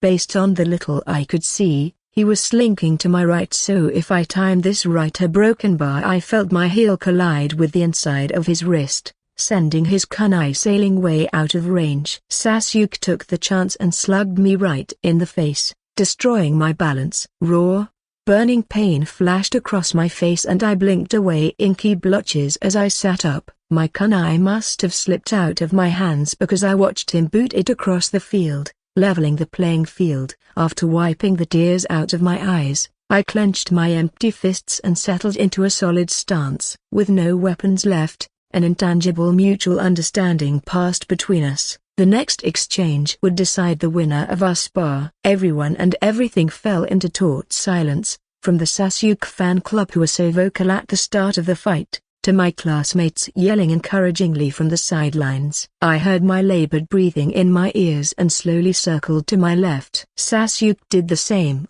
fixing me with an intense stare. Each step brought us closer in range of one another. I kept my guard tight, not quite as front on, but still held my fists at eye level. I didn't know which one of us struck first. My vision was a blur of limbs. I trapped Sasuke's attacks and struck back with swift vertical blows, using my shins and elbows to check his kicks, sticking to him and making sure he wouldn't have the range to hit me with anything bad. I'd thrown almost a dozen blows by comparison. Sasuke barely scratched half a dozen, yet his strikes were just as significant to, if not more than mine. Each was heavy, and either allowed him to follow up or stopped me from establishing a rhythm. As the exchanges intensified, I found myself caught in a whirlwind of strikes and counterattacks. In a moment of miscalculation, I left an opening in my defense, a split-second hesitation that Sasuke capitalized on ruthlessly. His fist smashed into my side,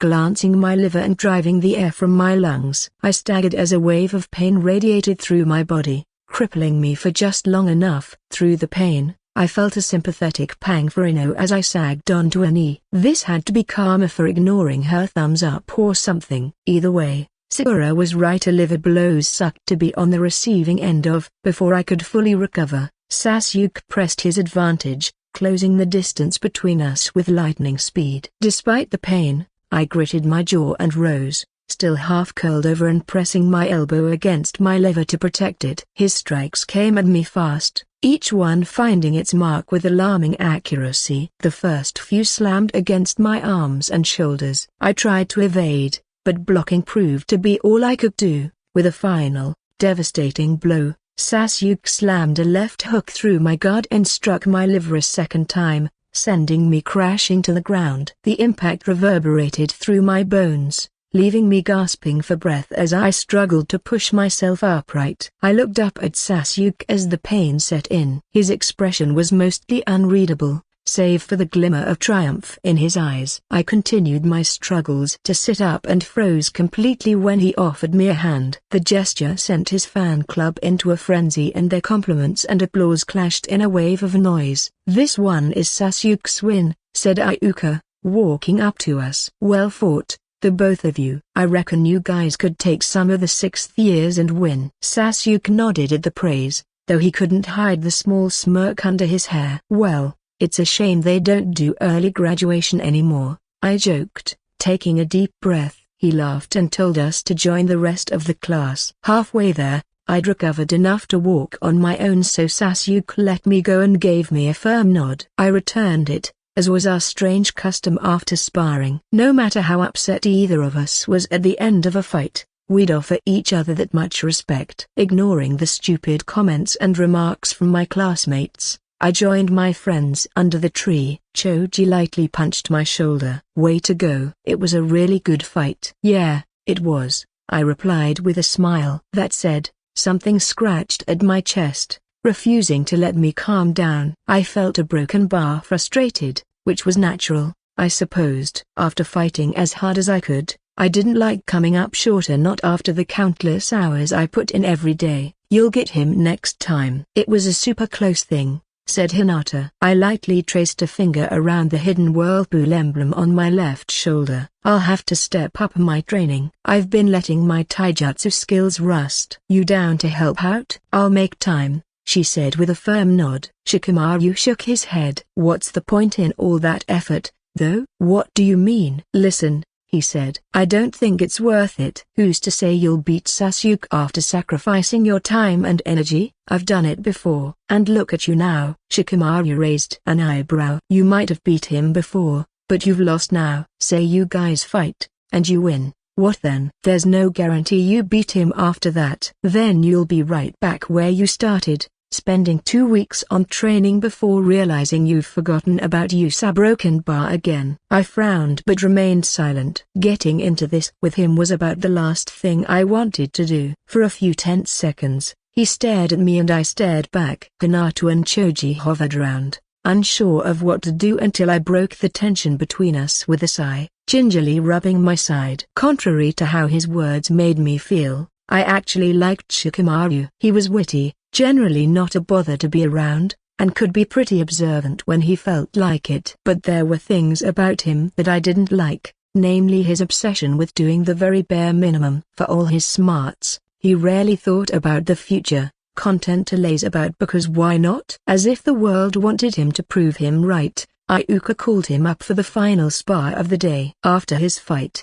he swaggered back to us and fixed me with a pointed stare that seemed to say, "I told you so." Chapter 23, Chapter 15. 1. Hey, I have 50 chapters worth of words on Patreon and am mass releasing, so read these instructions carefully if you're interested in reading ahead. Go to patreon.copyrighton.com/eternallyeugen and go to collections A greater than the cycle of hatred. After that, enjoy your reading.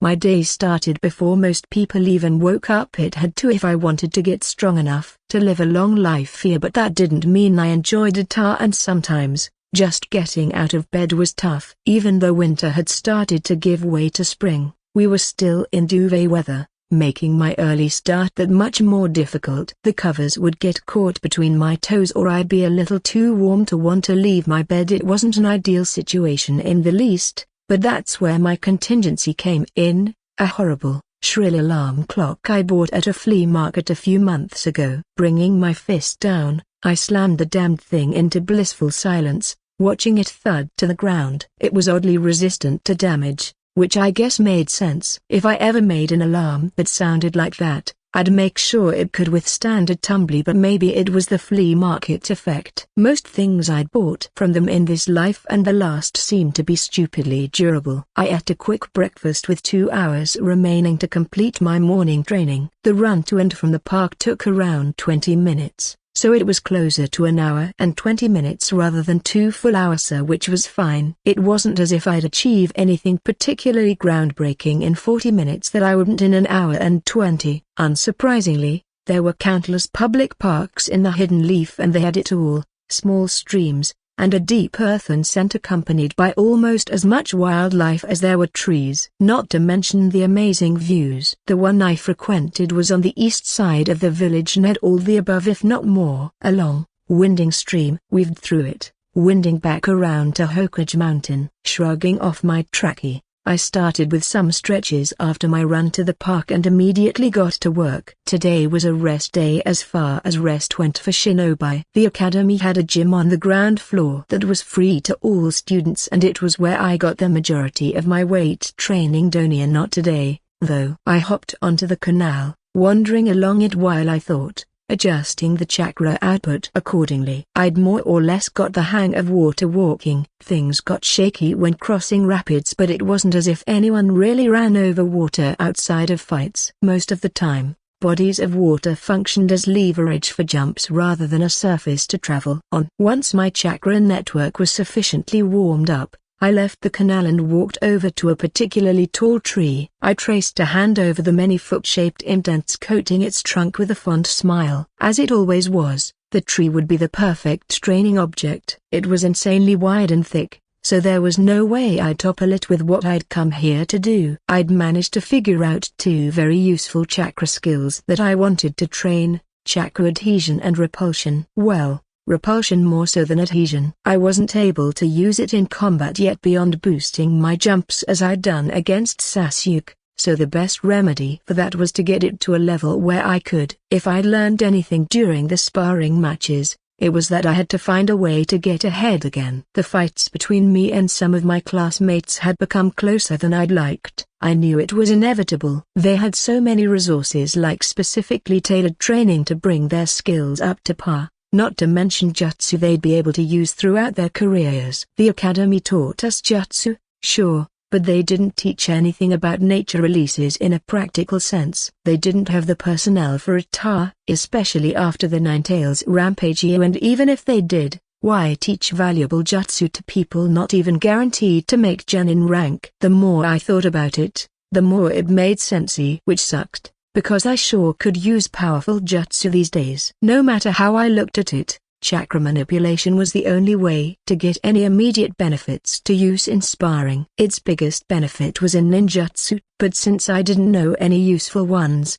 I decided to incorporate it into the next best thing, my taijutsu style. The familiar warmth of my chakra spread across my body. It gathered in my gut and churned clockwise, spinning faster and faster. My chakra network was happy to receive the influx of chakra. It definitely wouldn't have been if I didn't walk across the canal, and I'd have had a mild case of chakra burn to deal with, which for the unlightened was not the most fun thing to have. The usual run-of-the-mill chakra burn was bearable. I was left sore for a few hours afterwards when it first happened to me. Not that I'd thank the Ninetales for that. With chakra being present in every living organism, it was an essential component for survival. Molding higher amounts than necessary, however, was not, and doing too much without building up to it was an easy way to acquire chakra burn around tenketsu. It was like working a muscle without a proper warm-up. Lifting heavy weights could lead to unnecessarily serious injury. Making sure to keep the chakra rotating while I got ready,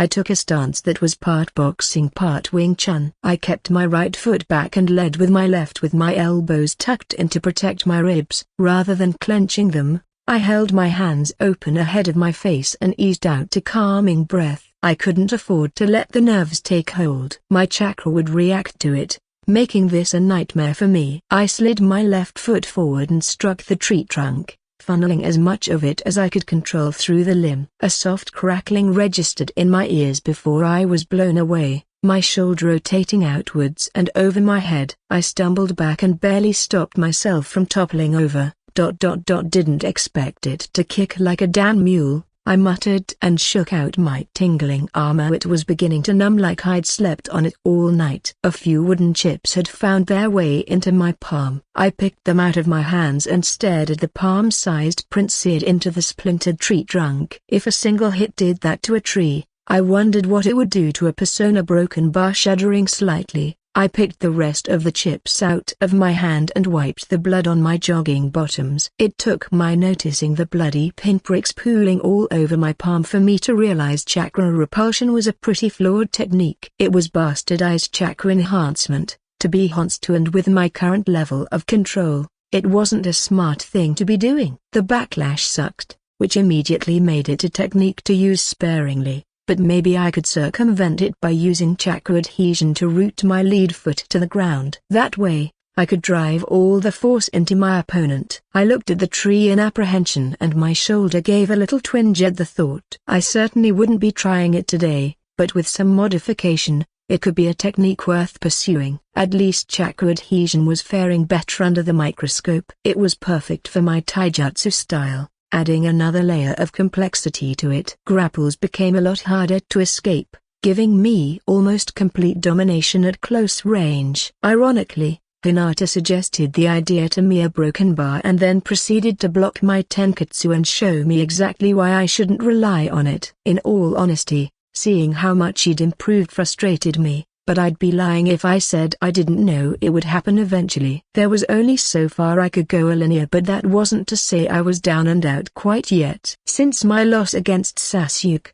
I'd figured out a few more tricks, like using chakra adhesion to keep my feet rooted to the ground. That alone let me leverage a lot more power into my strikes. I'd wring everything I could out of my current arsenal because there was nothing else I could fall back on except my taijutsu. But I wouldn't ignore future additions like chakra repulsion just because they couldn't bear any fruit at the moment. I was working the long game, the sort that would allow me to extend my life, prevent a world war, and exact retribution for my parents. My open palms cut through the air as I went through one form after the next. I dodged imagined opponents, seamlessly flowing into counterattacks and combinations. Everything I knew about taijutsu across both lives went into this style. It wasn't perfect, but it was the one thing I could say that I put my entire being into. I didn't rest until the back of my throat felt raw and I took deep, gasping breaths, drenched in sweat. Wandering back to the massive tree, I put on my discarded trachea and sipped it up, trapping all the pulsing heat within its confines. My skin felt slick, like I was covered in slightly warm oil, and I was painfully aware of the sweat tracking down my skin and dampening my shirt. Still, there's no way I'll risk giving myself a cold shower, snack, grab my lunch from AIM, and then school, I said, committing the list to memory. That sounds about right. Padding along the grass, I jogged towards the running path leading out of the park and returned home. Creators thoughts eternal Eugene. Remember, head to patreon.copyrighton.com/eternallyeugen for advanced chapters. Leave me some power stones too. Comment 1 comment. Vote 2 left. Chapter 24, Chapter 15. 2. Hey, I have 50 chapters worth of words on Patreon and am mass releasing, so read these instructions carefully if you're interested in reading ahead. Go to patreon.copyrighton.com/eternallyeugen and go to collections A greater than the cycle of hatred. After that, enjoy your reading. On the days we sparred, school ended at 1:30 p.m. Everything from then onwards was dedicated solely to the skills necessary for shinobi. We finished at 5 p.m., with sparring taking up the last 2 hours. So far, I'd already fought twice and won both matches. My chakra skills widened the gap between me and the vast majority of the class. However, it wasn't nearly enough to overcome the clan kids' specialized training. Chakra adhesion was little more than a trick, and one easily dispelled at that. All it took to break the adhesion was my opponent using their chakra to dispel mine. It had its uses, but against the clan kids, the furthest I could go was to use it to leverage more of my weight in my strikes. That still left my limited range as a glaring issue that almost all of them were able to take advantage of. Most of them, Anyway, Ino preferred to use our matches to strike up conversations with me before surrendering. I wonder who'll fight next? Choji asked as he returned victorious from his match. How about you look through Iuka-sensei's notebook, Hinata? Shikamaru suggested. That's an invasion of his privacy. He leaned back and tucked his hands behind his head. Too bad. I'd be able to get a nap in if I knew I was done fighting for today. Oh. Well, she folded her arms and muttered something incomprehensible under her breath. Honestly, sometimes that girl was too tightly wound for her good. I guessed her growing closer to her further a lot earlier than she would have without my interference had made her more like the man. Taking a look at Iuka, who was still going through his notebook, I grabbed her attention with a cough. I'm not hearing you say number. Does that mean you'll do it? Inhaling sharply, Hinata readied herself to say something, but to my delight, Iuka signaled us to gather around him, cutting her short. The next spar will be between Shikamaru Nara and when we all turned to look at him, he groaned loudly. Me again? I fought like 20 minutes ago. A shinobi must always be prepared for battle, Iuka replied coolly. As you know, we can't gather vast amounts of chakra instantly. Doing so would burden the chakra network. You might be wondering why I'm bringing this up. I'll say this at the risk of stating the obvious. Were you to have made sure your chakra network was active between your last fight and now, you would have had the advantage. Shikamaru. The leaf-sticking exercise taught in your first year wasn't just for concentration. You know, he was right, and it wasn't just something that applied to Shikamaru. He was just reaping the reward for his laziness. Iuka's advice applied to all of us. Despite having last fought almost an hour ago, I should have at least been making sure my chakra network didn't fall into its dormant state. Keeping molded chakra in my body without expelling it was an easy way to speedrun chakra burns. But I had enough that letting it leak out my tenketsu wouldn't amount to any real loss. If they were smart about it, it wouldn't bother most of the class or even the ones with meager reserves, and if it did, it would still help build endurance and teach them to fight in non-ideal circumstances. I started to gather my chakra and let it leave my hands, starting slow and steady. I wasn't sure when I would fight, but it would only help me to make sure I was as ready as could be. Shikamaru joined the crowd and Iuka turned back to announce his opponent. As I was saying, the next battle will be between Shikamaru Nara and Naruto Uzumaki. I almost stopped molding my chakra. I hadn't fought Shikamaru in a while, and if there was anybody I wanted to fight more than I did Sasuke, it would be him. Not for any sense of personal progress or rivalry, but to simply prove a point. That was the extent of my stake in it, not wanting my friend to die one day because he didn't work hard enough. With all the small changes I'd made, I could only help but wonder whether I'd created a tornado somewhere else in the world. Maybe someone important died when they were meant to live. The fact that I just didn't know was cause for worry, but I shook the thought free from my mind. Even if that were the case, there was literally nothing I could do about it. So I walked to the field without looking back. Shikamaru would come. He would come because a strange arrogance lay beneath his laziness. A practical kind of arrogance that could almost be excused as pride. He only ever bothered being lazy when he was thoroughly outclassed. If it was something he wasn't sure he could complete, he either half-assed it or didn't try entirely. That was my friend's approach to life, extending as far as the most mundane of tasks. To the shinobi might we engaged in. Were he to be matched up with Hinata, Kiba, Shino, or Sasuke, he rarely tried to fight them. Either he'd do just enough and then lose, or surrender without putting up an effort at all. That he fought me earnestly was very telling of what he thought of his skill level in comparison to mine. It should have pissed me off, and it did, but the arrogance aside, I was also happy that he was able to accurately assess each situation he found himself in. His mind was a fearsome weapon, but so was his body. One, he refused to train beyond the minimum. There was only one goal for me in this spar, to show him the consequences of not improving his body. I wasn't entering it with the intent of sparring, but of throwing every single skill I currently possessed right at him. This match would be unlike any of the ones before or the ones I'd fought to figure out his control over his shadow, dipping in and out of his jutsu's range and dragging him to the depths of exhaustion. The ones I treated like practice, holding myself to a set of unspoken rules. I couldn't claim to be a shinobi, not as I was now, but I tried and failed to get him to see reason. Nothing worked with him. So, this wasn't just a sparrow, it was a lesson. A demonstration of the consequences of complacency in the world of shinobi. If nothing else, I would make sure that Shikamaru wouldn't have the chance to rely on his crutch today. I formed the confrontation seal and watched him carefully. He'd barely made the seal when I blitzed forward with inhuman speed. I could feel the heat of my chakra coursing through my feet as the world blurred. I dug my heels into the ground, rubber soles grinding against the earth, and skidded to a stop. Shikamaru's eyes widened and he just barely blocked a body blow, my fist slamming against the outer side of his elbow. He immediately tried to shift around me, but I didn't let him,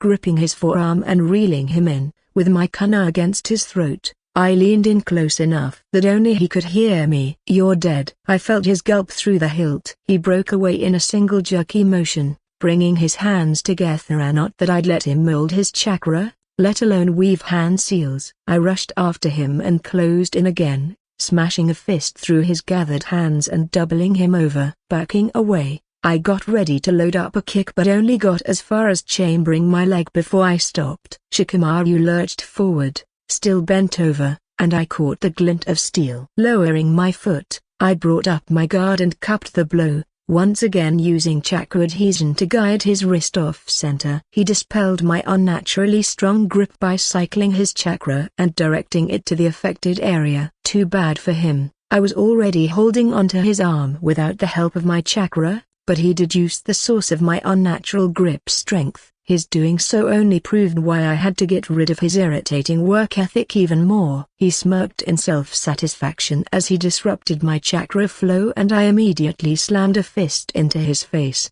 sending him stumbling back. I watched him take a few moments to recover and pointed my kunai at him. "You're dead again." Wiping his face, he swiped his kunai off the ground with a glare and threw it at me. I smacked it away using mine, not even breaking my run. The tactic had delayed me a little, but not for long enough to let him use his signature jutsu. Once more, I closed the distance using some well-timed chakra repulsion, but instead of slowing down, I threw my kunai. It clipped his shoulder, cutting into his shirt and the flesh beneath, and plunged into the ground behind him. Halting the chakra flow, I entered close range. Shikamaru brandished his kunai threateningly. I sidestepped his initial strike, feeling the blade slice through the air, and launched a barrage of punches, aiming for any opening in his defense. Shikamaru was quick to react, his kunai deflecting each blow with precision. His movements were economical, conserving his energy as he focused on figuring me out. I pressed on relentlessly, refusing to give him a moment's respite. Grunting, he overcommitted on a swing, leaving his body open and I drove an uppercut into his exposed torso, whispering, "And you're dead." He stiffened while his lazy demeanor may have fooled others. I knew better. We continued to exchange blows and I could see the frustration boiling in his dark eyes. There was a competitive side to him that may not have been as strong as Sasuke's or mine, but it was definitely there. I redoubled my efforts in a determined surge, raining down a flurry of strikes in rapid succession. All of my moves flowed, and I was completely in control of every single move I made, trapping his arms to keep him in place and slipping quick blows whenever I was able to. Shikamaru struggled to keep up, his movements becoming more erratic as he tried to anticipate my next move. I refused to let up, pushing him to his limits in a relentless onslaught. Growing sick of the one-sided beating, he leapt back and threw a kunai to keep me occupied, bringing his hands together again. I caught the thrown kunai by the hilt and returned it to him with a flourish of my wrist, sprinting after it. I'd aimed for his other shoulder and it whizzed past, tearing into his shirt and skin. Having succeeded in breaking his focus, I readied myself for the imminent collision. We slammed into each other, falling in a tangle of limbs. I pinned him below me and released my second kunai from its holster, ready to force him to yield. Instead, I inhaled a flood of smoke through my nose and my mouth so potent that I fell onto my back. I dropped my kunai to rub and wipe the tears from my burning eyes. Spluttering, I looked at the paper remains of a smoke bomb draped around my neck and shoulders. Then my eyes darted about wildly. Where was Shikamaru? All at once I realized the smoke bomb was his. Ignoring all subtlety, I leapt up in an uncontrolled burst of chakra, clearing the smoke cloud, and looked down at my quickly shrinking shadow. I stiffened unwillingly just as I reached the apex of my jump, falling feet first and slamming into the ground. I didn't fall, and despite the throbbing in my knees, walked one painful step at a time. I struggled against the jutsu while trudging ahead, but it was like trying to push a boulder. Forced to bend over and crouch low, I watched myself swipe the discarded kunai off the ground and face Shikamaru. The bridge of his nose was beginning to swell. Bloody trails trickled down both his arms in thin trails, crossing and merging about halfway down his forearms. He clutched his left hand over his ribs and despite his numerous injuries, made a show of slowly raising his right hand with a smirk. I felt the press of cold steel against my throat. "You're dead," he said. "Seems to be the case." "Yeah," I grunted. "Mind letting me go?" He smiled. "Say the words, ... I yield." Iuka came over, smiling from ear to ear. "Shikamaru, well done. You fought extremely well, despite the gap in your skills, and used your strengths to wrestle the fight in your favor." "Thanks, Sensei," said Shikamaru. "Your performance was good as well, Naruto," said Iuka. "You lost, not because of a lack of skill, but because you didn't end the fight when you should have. I counted at least 2 chances you didn't follow up on." I didn't have to look to my left to see that Shikamaru was smiling. Iuka let us return to the rest of the class with a reminder to keep our chakra networks active here just in case, though I doubted either of us would be called up to spar again. So I took Shikamaru to the infirmary. The medical ninja stationed the disinfected Shikamaru's cuts, gave him an ice pack, and then sent us on his merry way. He and I met Choji and Hinata under the tree as usual, and two stared at the ice pack pressed against his face. Wasn't this a bit too far?" Choji asked. I pulled my lips into a thin line. I didn't want to punch him that hard, but he wasn't exactly able to defend himself. Instead, he stopped and smirked when he figured one of my techniques out. Shikamaru looked off to the side and refused to engage. "For once, you've got no snarky comeback," said Hinata with a small smile. Choji snorted. "You reckon we should give him a shiner every time we spar with him? It might break that habit of his." "Let's not do that, please," said Shikamaru. "My mother won't let me hear the end of it. I bet she'll take a picture of my face when I get home too." To be honest, I thought Hinata and Choji would be a lot more upset given how aggressive I was in our match. I expected them to act like the children they were, but forgot that this world wasn't my original one. Injuries that would see an ordinary school shut down for good were just business as usual here, and,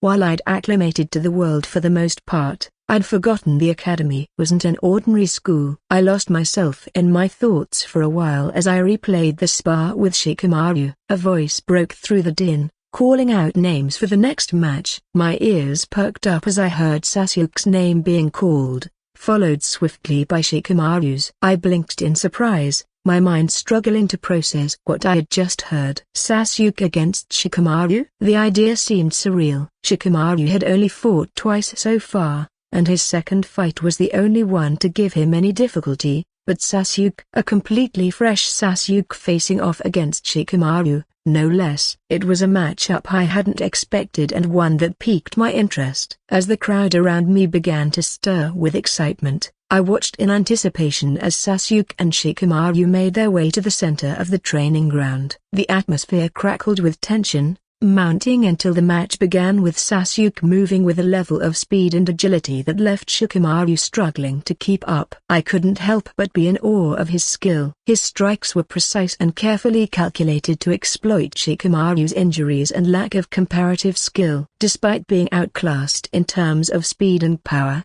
Shikamaru relied on his intellect and cunning to try and gain the upper hand. Unfortunately, it was just a bad matchup. Sasuke excelled at Shuriken Jutsu, completely nullifying Shikamaru's main strength, and not just that, he was also really good at close-quarter combat. Ironically, Shikamaru was no slouch. He acquitted himself well but was clearly fighting a losing battle. Taking into account the fatigue from our earlier fight, his injuries, and the chakra he was expending in trying to catch Sasuke in the Shadowbind jutsu, it was no surprise he was starting to look like he was moving underwater. Not that he was likely to win, even if he was in peak conditioner, which he wasn't. He started pawing at Sasuke, swaying without moving his feet to conserve energy while dodging. It let him keep going for much longer, but he was also forced to take some hits. Eventually, he gave in, sagging to the ground and acknowledging his defeat. Sasuke helped him up and walked away,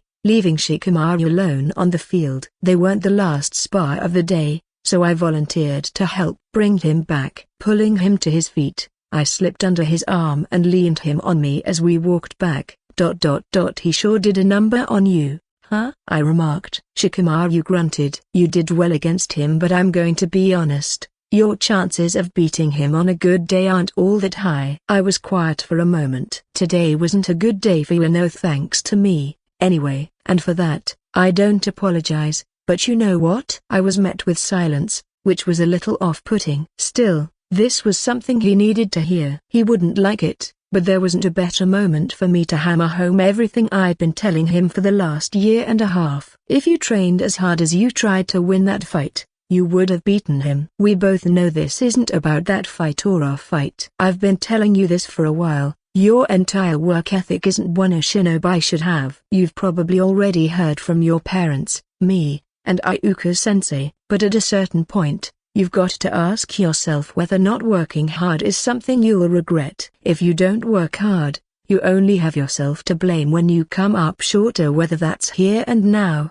or far into the future. Shikamaru stopped walking completely. You mean like you? Sorry? You, he said. You train every day and were Rookie of the Year since we started the academy, but you lost to Sasuke the last time you guys fought. That's on you, right? I frowned at him, not liking where this conversation was going. And your point is? He was quiet for a while. The last pair to spar walked past us without a sound, and soon, our classmates' attention was on their match instead of us. He only spoke once the cheers started up. It's nothing much, really. The smile he shot me was thin and sharp at the corners where his lips curved up, drawing towards his malicious dark eyes. Just a broken bar. It looks like you won't be Rookie of the Year anymore, is all. Wouldn't that be a waste of your hard work? I guess that's too bad. Against all sense of reason, I felt a strange heat in my chest. My breathing picked up, and before I knew it, I could hear my heart hammering away. It wasn't the same as the anger I was used to feeling. It wasn't the kind of anger I felt watching the play about my father, or the sort I grew up with because of the villagers. There was an odd pain to it. Hurt. I was hurt. Hurt that my friend didn't appreciate the care I was showing him by offering sincere help for help's sake. I hadn't felt that way in a long time. The next few words came to my tongue unbidden. Don't blame me for the failing grade you'll walk out with this year, and don't pretend it doesn't get to you. I know it does. Disappointing everyone who has hope for your talents. I shrugged. Just know that's on no one else. Shikamaru gasped. It was a faint, crushed sound that extinguished all my anger. I didn't know how long we were still for, but it was long enough that Choji and Hinata had run up to us, freezing at whatever looks were on our faces. I passed Shikamaru over to them in silence. I stumbled at the sheer disgust overflowing within me. I'd made a child cry solely to make myself feel better because his words had hurt me. There was no other reason. Looking around at the other children readying themselves to go home, I only felt the disgust rise. I left the academy as fast as I could without looking one way or the other. The sight of his hurt expression and the heart-wrenching sound of his gasp clung to me as I walked away. The bitter taste of regret lingered on my tongue, and I knew I'd crossed a line. Chapter 25, Chapter 16, 1. Hey, I have 50 chapters worth of words on Patreon and am mass releasing, so read these instructions carefully if you're interested in reading ahead. Go to patreon.com/eternallyeugen and go to collections A greater than the cycle of hatred. After that, enjoy your reading. AAAT with Danza had become many things over the last few months: regular conversation, strange politicking, hypothetical do-or-die scenarios, all of which occurred over a game of shogai. There was no need for invites anymore. They had a time and a place. Asuma wasn't ever quite sure what to expect. He couldn't figure Danzo out to save his life, not his motivator. He was very clear about what he wanted from Asuma, but the things that made him a person, his likes and dislikes, hobbies and passions. The conundrum aside, he quite liked the old guy. He looked frightening but was a good conversationalist when he wanted to be. Asuma imagined someone called the Shinobi of Darkness to be dreary, but he turned out to be the complete opposite. Asuma wandered leisurely through a park on his way to the Shimura residence. It was a building strangely similar to his own family home, which he supposed made sense. The Shimura clan wasn't as reputable as the Sarutobi anymore, but that was only because his father had become Hokage rather than through any fault of theirs. They arrived at the Leaf Village together with the Sarutobi, Yamanaka, Nara, Akimaki, and Abiram clans. The Yamanaka, Nara, and Akimaki naturally gravitated towards the Sarutobi because of their alliance in the Warring States era. Conversely, the Shimura clan shared a deeper bond with the Abiram clan. Even the village's laws were skewed in a way to favor the founding clans, although Tobirama Senju made sure to give the subsequent additions to the village enough breathing room to prosper. His village's history, something that Asuma had disregarded for years, had suddenly become so much more interesting since he'd returned to the Leaf. He had Danzo to thank for that and more. It was almost funny how easy it was to spot the vestiges of the Warring Clans era in the village. As the Leaf's founding clans, the Uchiha and Senju brought their various vassals with them, civilian and shinobi alike. There were even a few Uzumaki descendants hanging about, despite their village's annihilation, though most barely counted and were distantly related to the delegation that had come with Mito Uzumaki. None that remained in the village bore the clan's once feared name, though the Nine-Tails Jinchuriki was an exception to that rule. Barring him, the last to do so was Kushina Uzumaki, wife of the fourth and the adopted daughter of Mito Uzumaki, and once she died, so did the clan. God fucking damn it. Asuma stopped to look in the noise's direction, seeing nothing but trees and grass. Curious, he walked towards the source and followed the continuous string of curses, wanting to find out what it was that had pissed them off so much. Emerging out of the thicket, he looked onto the stream cutting through the park and winding westward. A little blond boy stood hip-deep in its depths, wet from head to toe. He was about to move closer,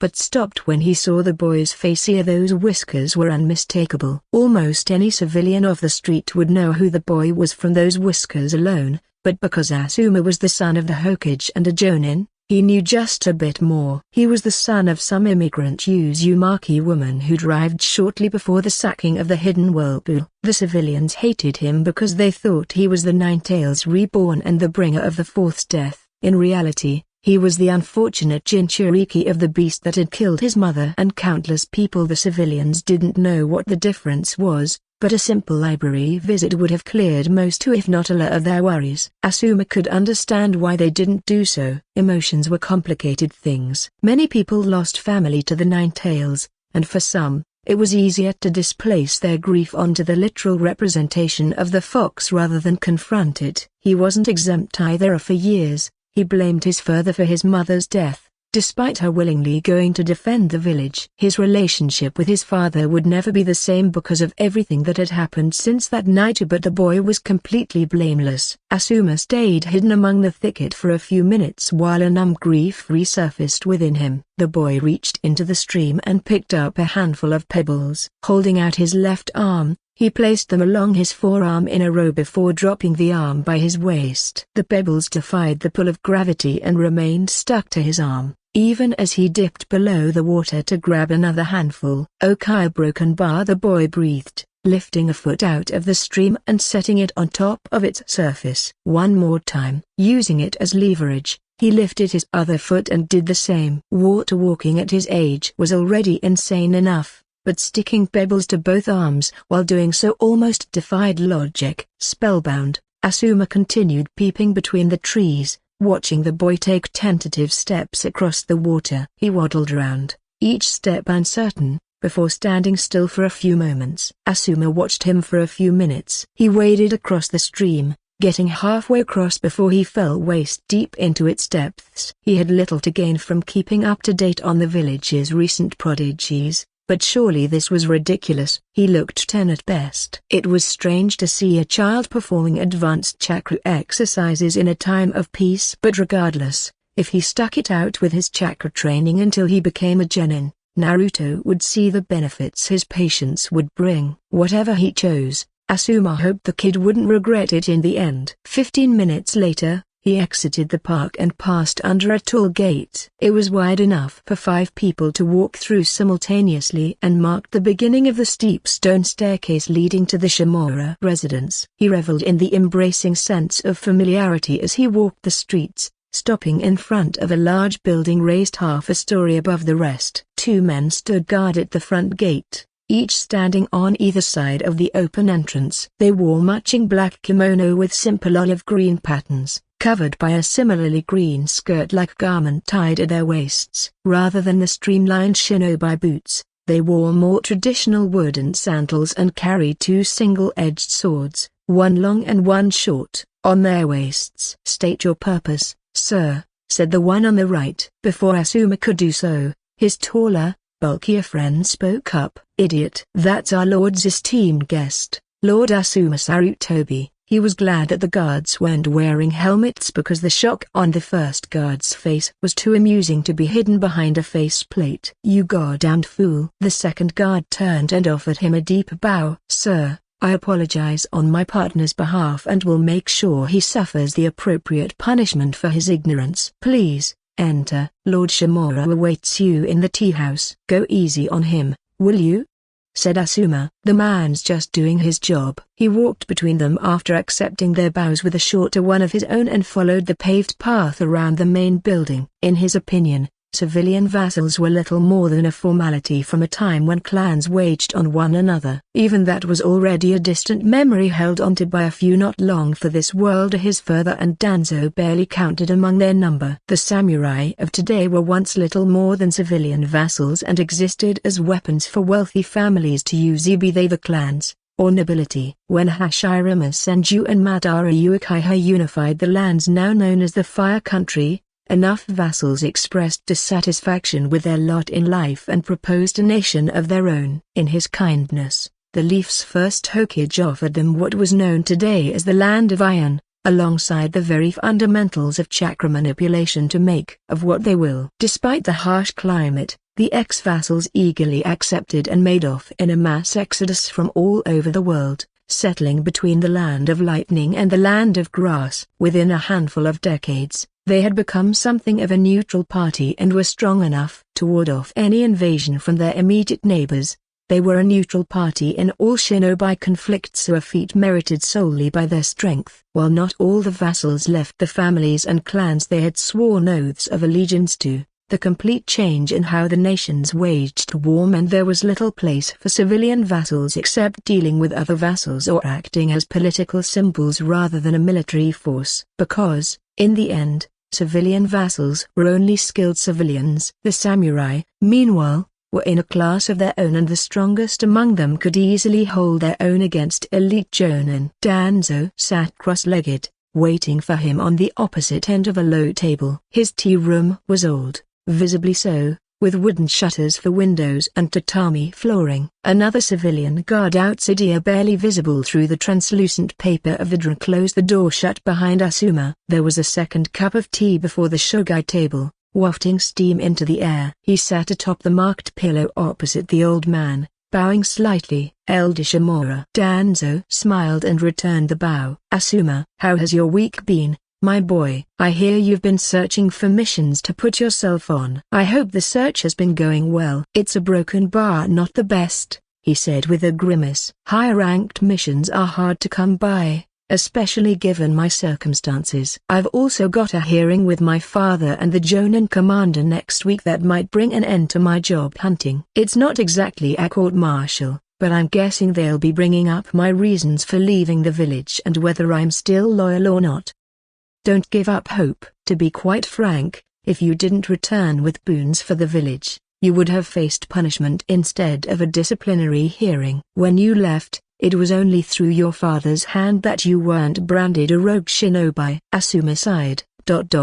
I know. It's kind of irritating, but I can't say it's not unfair. Asuma chuckled, taking a small sip of Danzo's blend. That said, I will do my best to put in a positive word for you. Despite our strained relationship, I'm part of your father's advisory council and the previous head of the Anbu. He bowed slightly in his direction. Thank you very much, Elder Shimura. Think nothing of it, my boy. I told you all those months ago, didn't I? You returned at the perfect time and with achievements, accolades, and strength. Danzo looked towards a handful of photos hung on the wall, particularly at the one in the center. It was of himself, looking roughly in his 20s, with his arms around a grinning man he recognized as father, and the second Hokage. The usually stern man had a small smile on his face as he drank in the image. This village needs strong shinobi to stop us from hurtling over the cliff's edge. You are one of them, Asuma. There's also Kakashi of the Sharing and the Green Beast,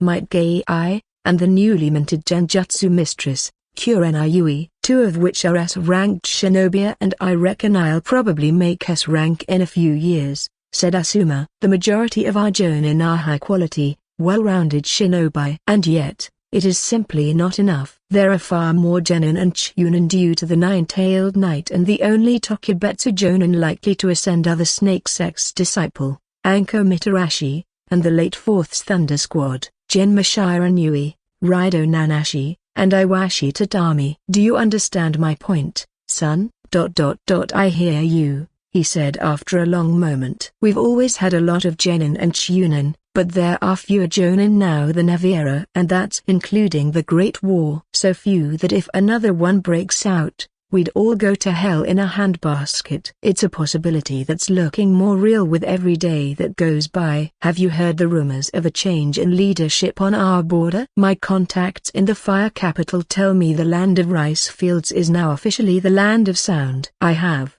said Danzo with a slow nod. Who do you think is behind this so-called land of sound? It's more likely than not that they are an enemy of the leaf, but it will take several months for the intelligence division to bring back worthwhile information from our border. By then, it may be too late. I'd probably place my bets on a rogue shinobi. It doesn't make sense for the big villages to disturb the peace, and the little ones are still recovering. Asuma quietly took another sip of his tea. And if any of the villages wanted to pull something, it'd have been after the Hyuga girl was kidnapped, or better yet, when the Nine Tails laid waste to us. A well-thought conclusion. Which rogue shinobi do you think it could be? Rogues with a bone to pick with Konoha Broken Bar could be anyone, to be honest. There's plenty of sand ninja who don't like the leaf. The cloud doesn't have many rogues, none strong enough to create their own country anyway. But the leaf or Broken Bar, maybe it's Itachi Uchiha. Even uttering the bastard's name darkened the room. Danzo rose with a groan,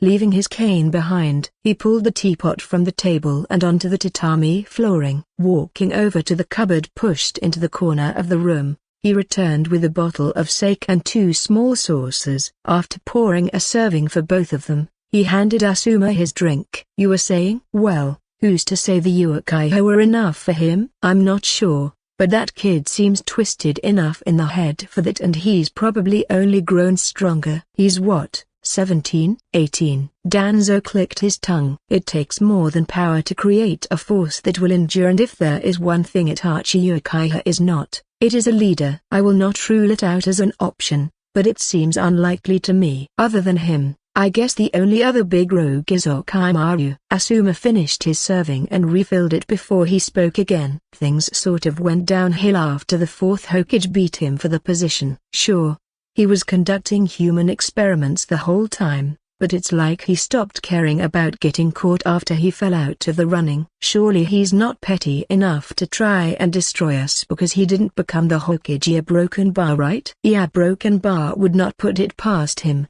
Danzo exhaled slowly. He is a dangerous man and has been conducting his experiments across the country for years. His research into bloodline limits is second to none, and we use much of his theoretical work on jutsu creation here today. With that kind of resume, securing the backing of some puffed-up lord would not be difficult. Hold on, said Asuma, frowning. What about his laboratories? Wouldn't it be stupid to put all his research in one place given we've been hunting him down for years now? Orochimaru would never do such a thing. He trusts no one, so I would not be surprised if he continues to construct secret laboratories, said Danzo, scoffing. We have raided many of them in recent years, but there are just as many we are yet to find. To claim a land of his own wouldn't prevent us from continuing our raids, but if he creates a hidden village and begins to resist rather than run away, it would send a message to the other villages about his strength and our weakness. Of course,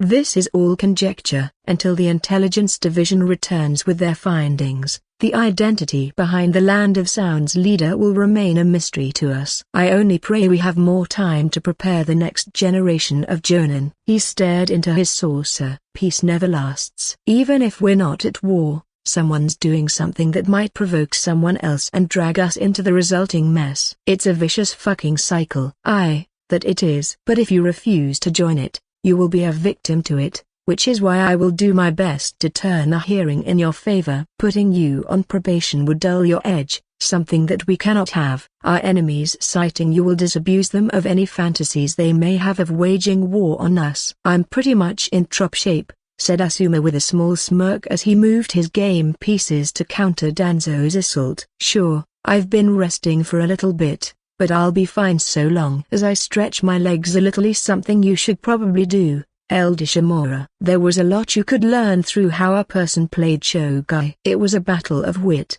after all, and revealed interesting things about an opponent to the right person. Asuma had played the game long enough to pick up on those patterns but didn't know the old man well enough to assume any personal qualities of his. Style-wise, Danzo was aggressive, but it was a thoughtful kind of aggression. He would rarely make significant decisions, spending the majority of the time stacking the odds in his favor through small and seemingly insignificant moves. By the time Asuma got an inkling as to what he was planning, it was too late. It was a frustrating style to play against, and he would know because his father's style was similar, albeit ridiculously passive. Asuma's forfeit was decisive. He'd played the game through his head twice and couldn't see any way to win, so it saved them both the time. You win, Elder Shimura. Danzo's smile was smug as he topped up Asuma's cup, an astute decision. There's no shame in stepping back from an unwinnable situation. More tea, or would you prefer sake? Tea, please, he replied. He sipped from the cup, allowing its slight bitterness to twist his face into an annoyed scowl. The irritation at losing washed over him for a few moments, and he sat in it, committing his mistakes to memory. You know, he began, setting his cup down, I saw something interesting today. There was a kid training in the park, a promising one too. He couldn't be older than 10, but there he was, on the stream, water walking. An impressive feat for his age, but nothing to write home about, said Danzo. However, it shows that he was intelligent enough to figure out the applications of chakra through the academy's lessons. He was water walking while sticking pebbles to both arms. While he did so, Asuma looked carefully at the man sitting opposite him before continuing. The child is one I'm sure you know well. You've known about him since the day he was born. To Danzo's credit, he realized who he meant almost instantly. I see. He nodded once,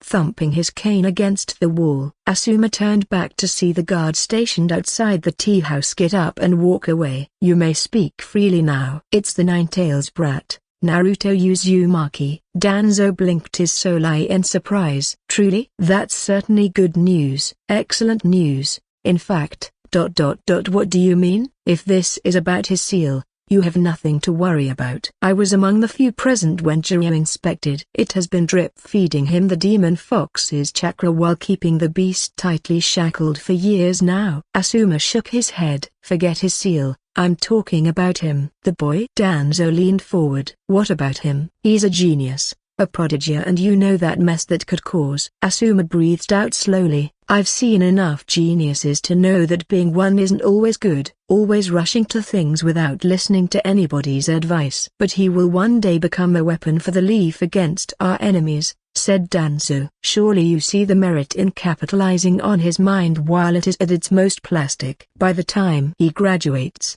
his interest will be set in one direction or another, but if he is taught now, he could become well-versed in every single shinobi art. On some level, he understood Danzo's rationale. It was cold, but the village needed a symbol. Now more than ever, his father wasn't getting any younger and the village was at its most vulnerable state. The kid currently had more chakra than some adults. With that kind of potential, confining him to rudimentary techniques wasn't helpful in the slightest when his talent was there and ready to be capitalized on. Asuma stared at the ceiling and chewed the inside of his cheek. That was what his years as a shinobi told him, but Asuma was a man first, and a shinobi second. Naruto Uzumaki grew up in a time of peace. He was too young to understand the gravity of weapons and jutsu, too inexperienced to understand what being a shinobi meant. He was a budding genius, but one without the crucible of war to forge him. However, throwing him to the wolves was a cruel thing to do when it wasn't strictly necessary yet, and that was ignoring what would be asked of him by the village. Time and time again,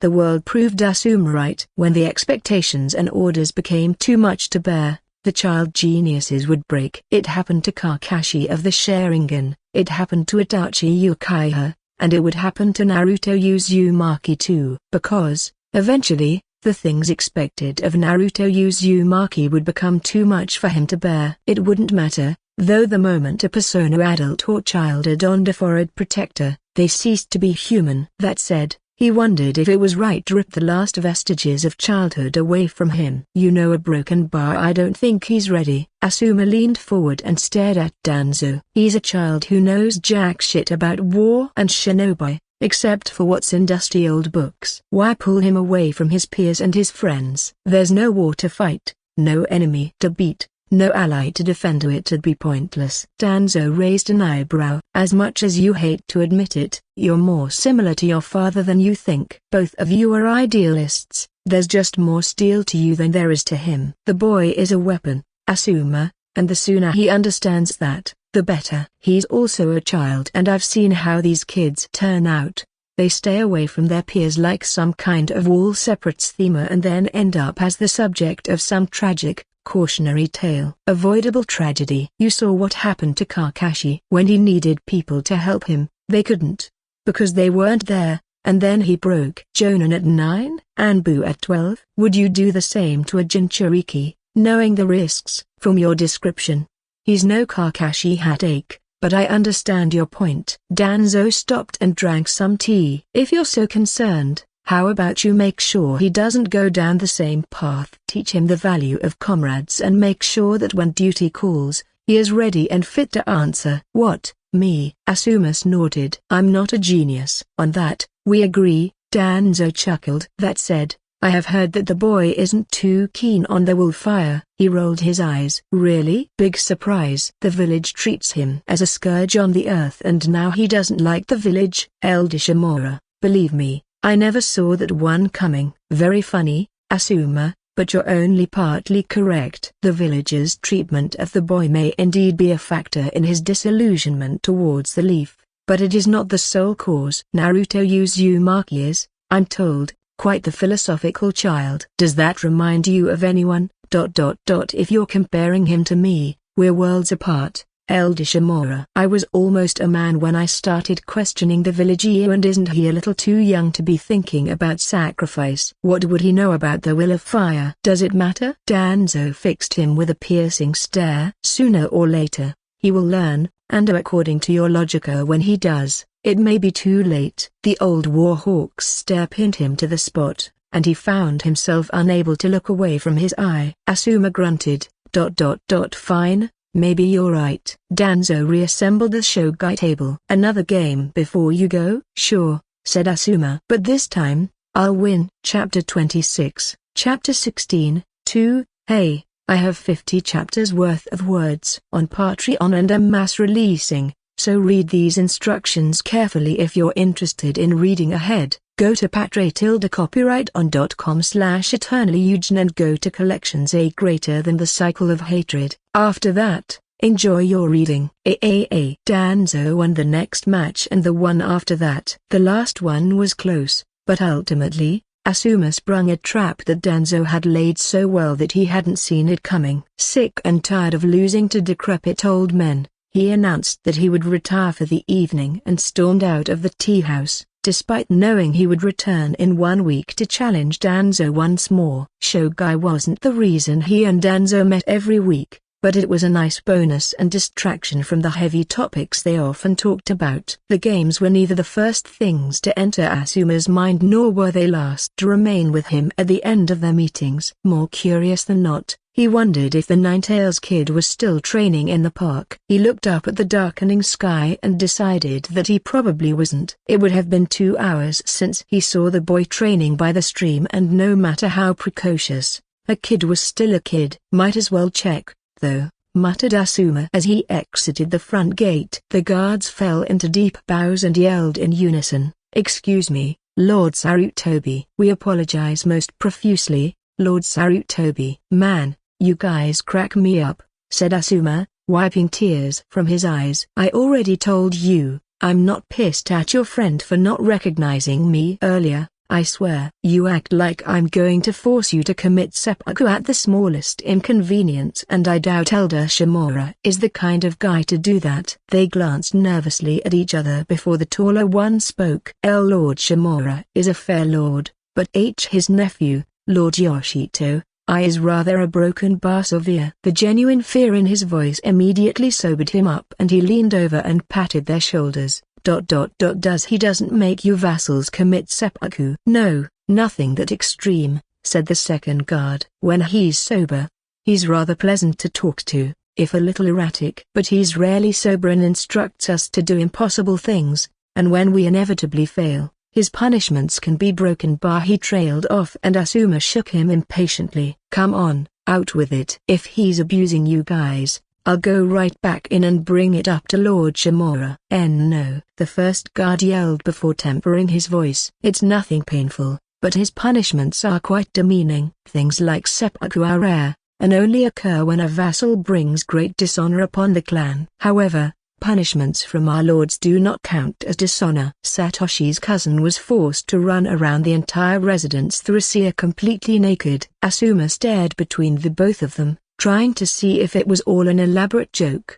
but the fear on their faces told another story. He snorted, unable to contain his amusement within him, and soon gave up doing so, laughing to himself as he turned away. "My advice? Stay away from Yoshito, and if you can't, try to give him more alcohol. It'll send him to sleep eventually." He looked over his shoulder and grinned. "Who knows? Maybe he'll make you two run naked around the entire village next. If his alcoholism becomes a serious enough problem, bring it up to Elder Shimura." He waved them goodbye over his shoulder and descended the steps, surrounded by forestry on either side. He entered a well-trod cider path leading back into the park he'd entered from and slowly edged towards the left side, where the stream was. This time, he wasn't greeted by curses and yelled exclamations. He pressed onwards, wading through the thicket and sliding down the small slope until the stream came into view. Still wet from head to toe, Naruto stood atop the stream with his eyes closed. A few pebbles adorned both his arms, and he took a step forward, slightly more stable looking than before. The water around his feet trickled outwards. Asuma bolted forward an instant before the chakra flow to his feet spiked, sending him flying skyward in a rage of frothing water. Naruto flailed in the air and all the pebbles plummeted into the water. Asuma sprinted down the bank and jumped up to intercept him, setting him down on the other side of the stream. "Biting off a bit more than you can chew, aren't you?" The boy blinked in surprise and stared at him in recognition. "Have I met you before?" Asuma asked. "Oh." He shook his head, spraying a few droplets. "No, but I've seen you before." "When?" "That play, The Life and Times of the Fourth Hokage." At the start, the playwright introduced himself and then thanked Lord Third. "Right. Funny that you were there too. The Leaf's a small world."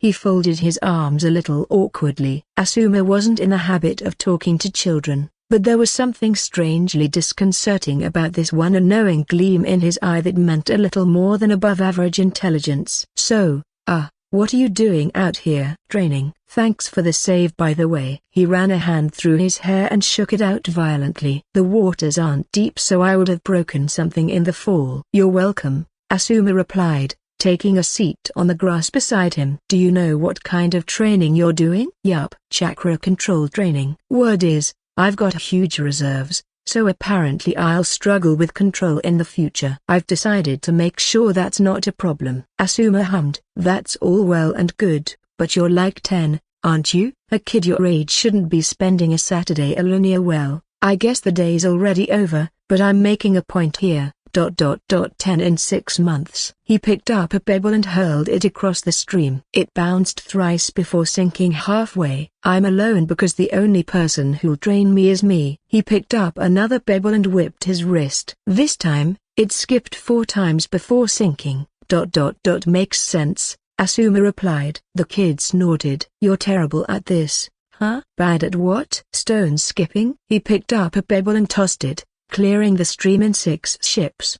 Nice, but I wasn't talking about stone skipping. I figured and was trying to change the subject, Asuma replied. But considering you're water walking at 10, I was an idiot for thinking it would work. Tell me, why are you training so hard, Naruto? I never told you my name. You're a famous kid. Naruto threw his head back and barked out a harsh like. More like infamous. But fair enough. Since you know my name, you might as well tell me yours. Asuma Sarutobi, Jonin of the Leaf. I'm guessing you're related to Lord Third since you were in the VIP box with him. You'd be right. He's my father. I wonder what that's like. Naruto leaned back on his palms. Having your father as the Hokage. Not as cool as it sounds. Being Hokage is a round-the-clock deal. If you're not all in, the village suffers, and for the village to prosper a broken bar you had to suffer, said Naruto, staring at him with a knowing gleam in his eye. Asuma didn't like it, and not the understanding in his eyes,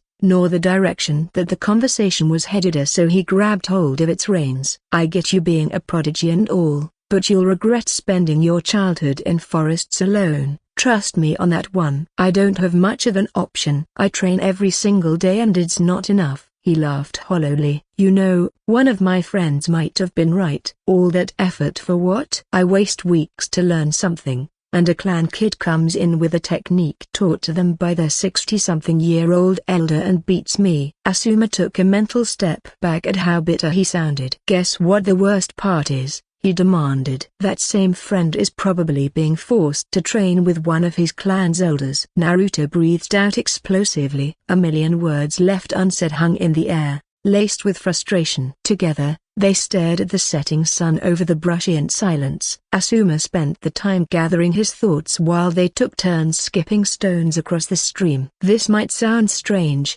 but tell me everything, he said. Get it all off your chest. Every single thing that's on your mind, big or small. Come on, throw it at me. I can spare a few minutes, at least, because, if nothing else, it might make you feel better. Naruto shrugged. Worth a shot. For the next few minutes, Asuma listened mostly. Occasionally, he'd stop to ask for clarification, but otherwise let the kid ramble, mostly about his lack of growth. Compared to his classmates, he'd never thought so deeply about the gap between shinobi-born and civilian children before. After all, he was a son of the Sarutobi clan and had all the resources he would ever need. Listening to Naruto, though, he realized just how frustrating it was to be confined to a handful of rudimentary jutsu when he probably had enough chakra control and chakra to fire off at least a few C ranks. But if he was too concerned with chasing strength, his entire childhood would slip him by without him even realizing. When it came down to it,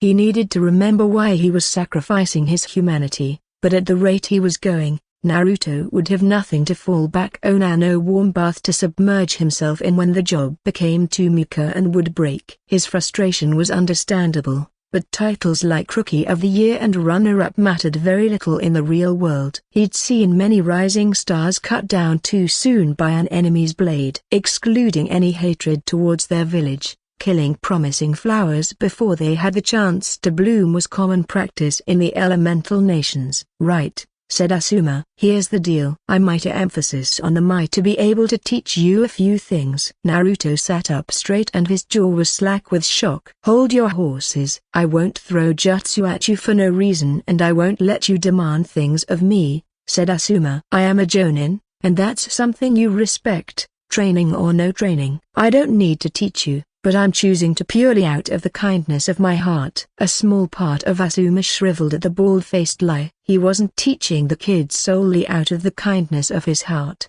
but for the good of the village. The kids' well-being and the village's well-being were one and equal. Do you know the field across the other side of this stream? He asked. No, can't say I do. Cross the stream, and go straight ahead. There'll be an open field. Once you get through the trees, you can find it on foot, but I suggest you tree hop. I'm sure you know what that is since you're walking on water. There's no path or signs for you to follow, so you'll have to follow my instructions to the letter. Straight to a broken bar that way? Asked Naruto. Asuma nodded. Right on. We'll meet there in exactly 1 week at 9 a.m. sharp. If you're late by even a minute, this thing is off. Do you understand? I understand, said Naruto, standing up and bowing respectfully towards him. I'll do my best, Asuma-sensei. Yeah, broken bar, I'm nipping that in the bud, he said while stifling his wince. There'll be none of that sensei stuff, kid. I don't plan on becoming a teacher anytime soon. There are missions to do and bounties to claim, so I'll leave the teaching to old fogies like my father. Asuma it is, then. He wasn't sure if his choice was the right one, but from the moment Danzo made the comparison between Naruto and him, he realized that the Jinchuriki wasn't something he could ignore. Despite not being an orphan, he knew what it was like to not understand why people gave their all to a village of strangers, and not just themselves, but their very families. Asuma's doubts about the will of fire hadn't been put to rest even with his reaffirmed loyalty, and perhaps they never would be. It wasn't the perfect philosophy, but it was the best thing to come out of a bloody era. All he could do was ease some of the Jinchuriki's doubts and make sure he remained loyal to the village. Creators Thoughts Eternal Eugen. Remember, head to patreon.copyrighton.com/eternallyeugen for advanced chapters. Leave me some power stones too.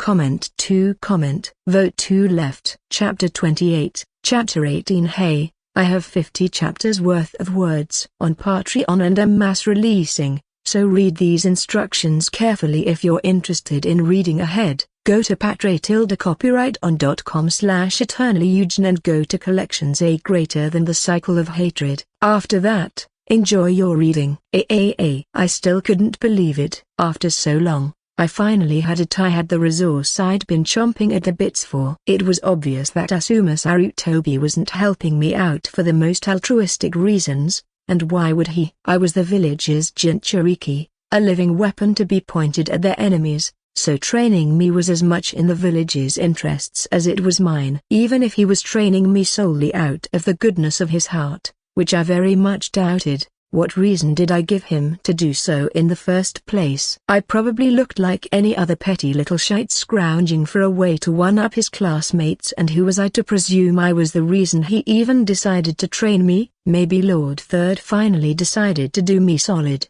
because right now, the evidence sure did point that way. I wasn't sure whether or not it was true, but it wouldn't hurt to be nicer to the old man next time he came around. As things stood, there was no way to reveal my reasons for pursuing strength without my reincarnation coming into play. Without doing so, what could I tell him? That I did it on a whim, that it was for fear of war or the sake of peace? Each reason sounded as empty as the last when it came from a 5-foot-tall 10-year-old who knew nothing about the pain of loss. It didn't really matter whether or not I did. It was all about the optics, and worse, it came across as all too arrogant. No. The only way Asuma would believe me was if I gave an age-appropriate reason. Did that mean I lied to him? Not in my opinion. Some would call it a lie of omission, but I never said anything untrue. Broken bar. I just left out the more important reasons why I needed power. The much more important reasons aside, I was frustrated that literal children were beating me in spars, especially if I was going to be kidnapped by Itachi Uchiha and Kisame Hoshigaki in around 2 years, and that was a big if. For all I knew,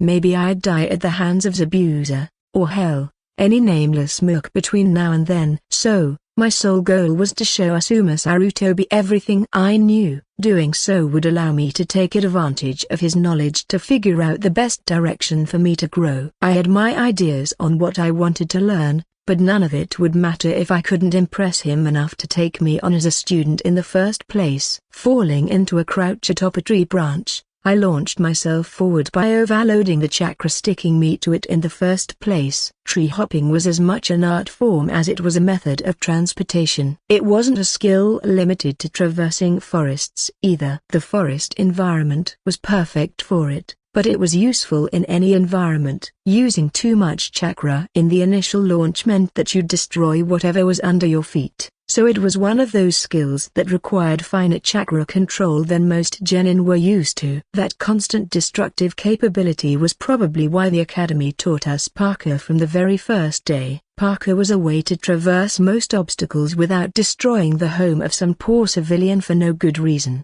Being out in the forest meant that I didn't have to worry about destroying homes, but I kept a tight hold of my chakra as an exercise in control more than anything else. True to Asuma's word, there was a large field past the thickly packed cluster of trees. The grass was messy and overgrown in places, which made sense since it was pretty out of the way. I'd made sure to arrive half an hour earlier to get my warm-ups in before Asuma arrived. To perform at my best, I needed to make sure that both my muscles and chakra network were ready to go, otherwise, I wouldn't be able to get the most out of what I had planned. My prospective teacher arrived exactly 30 minutes later, a cigarette burning in his mouth. He wore standard issue gear for the most part, which consisted of the village's current flak jacket over a black hidden whirlpool long sleeve and cargo pants, and landed a few feet away from me. Someone's got a lot of energy this morning. He pulled his cigarette free from his mouth and exhaled,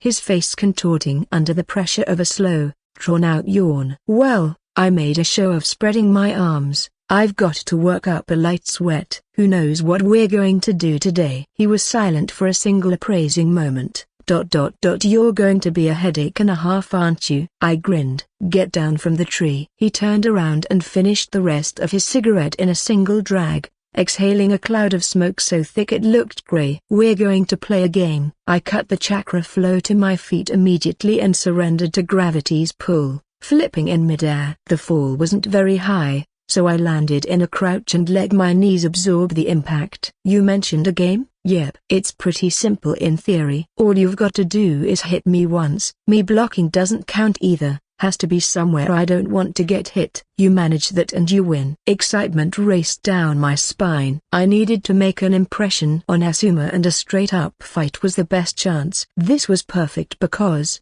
to my knowledge, Asuma wasn't S-rank like Kakashi or Might Gai, but he was probably the strongest shinobi in the village after them. Surpassing him was a must, and this would let me know how big the gap between us was. And how do you win? I asked. Asuma stuck his hands into the pouch at his back and removed a broken bar repair. I looked closer and saw the numbers circling it. This is an alarm clock. I'm going to set it for a broken bar. He scratched his chin and hummed.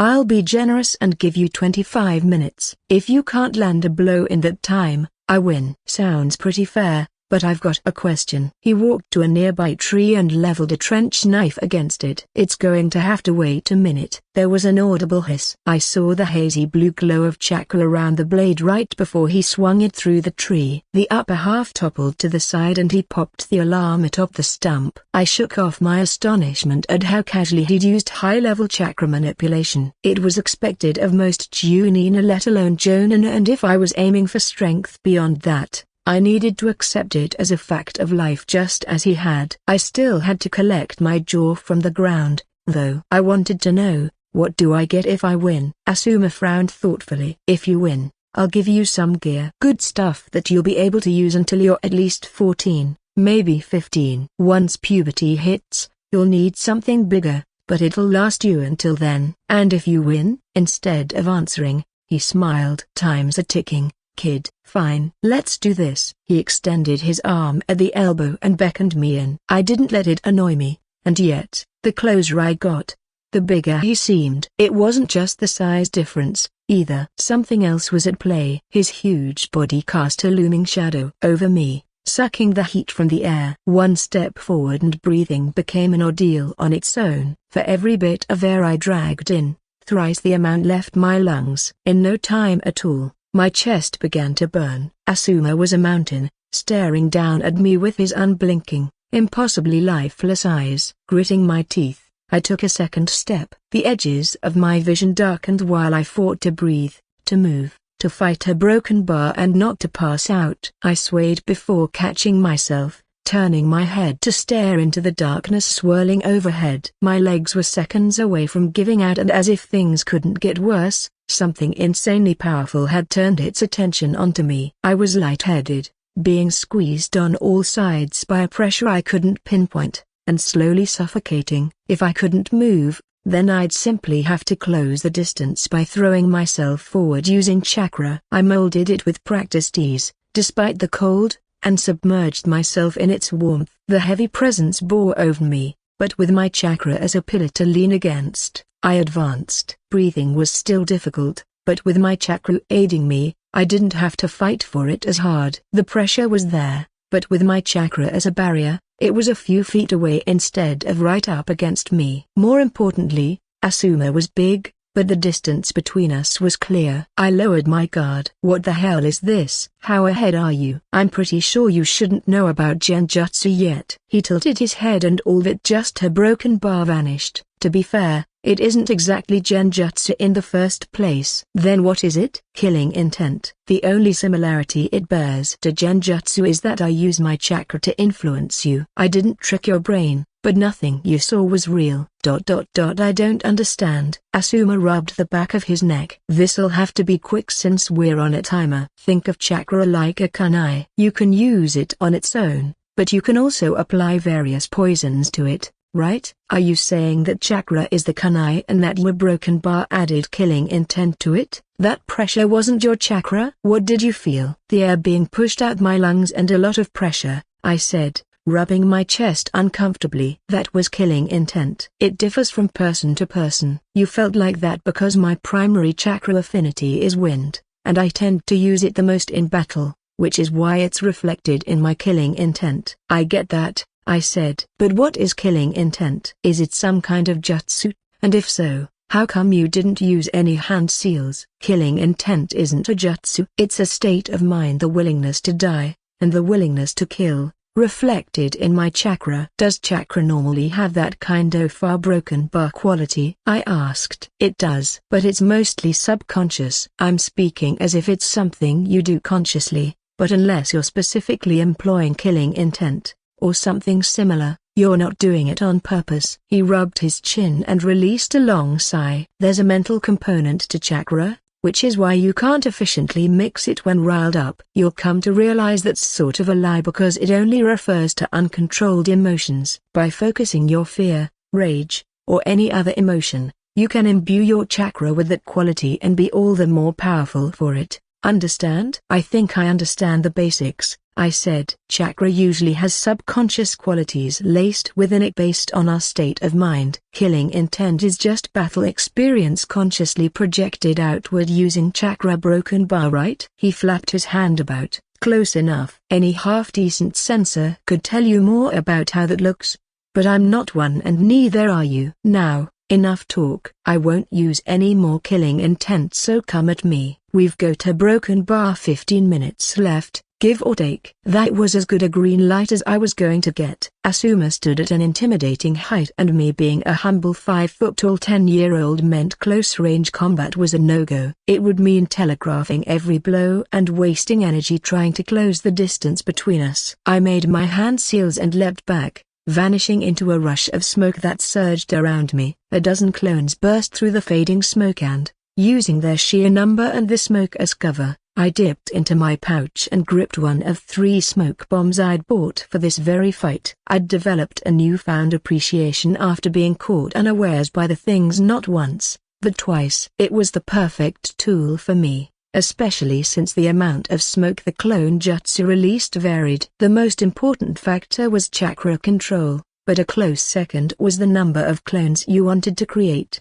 After a certain point, the smoke generated was more of a loss to the chakra reserves than a natural result of the jutsu. Most people eventually used the clone jutsu so much they didn't generate smoke anymore, but I wasn't most people. With my chakra reserves, I could effectively create a never-ending army of illusory clones and then use the smoke as cover to set up further attacks. But that was only step one of my plan to fight Asuma. "Okay," I muttered, slipping a hand into my weapons pouch. "Where is he?" The smoke was thick enough for me to just about see through it. After registering Asuma's position and my quickly dwindling number of clones, I summoned one more clone and threw several shuriken towards the massive bodies, clearing the ground in one enhanced step. I flew through the hand seals for the transformation jutsu, following close behind the swarm of metal stars. Asuma deflected most with a kunai except for me because I'd gone wide on purpose. He turned to face the clone I'd left in the smoke cloud and I shot over his head,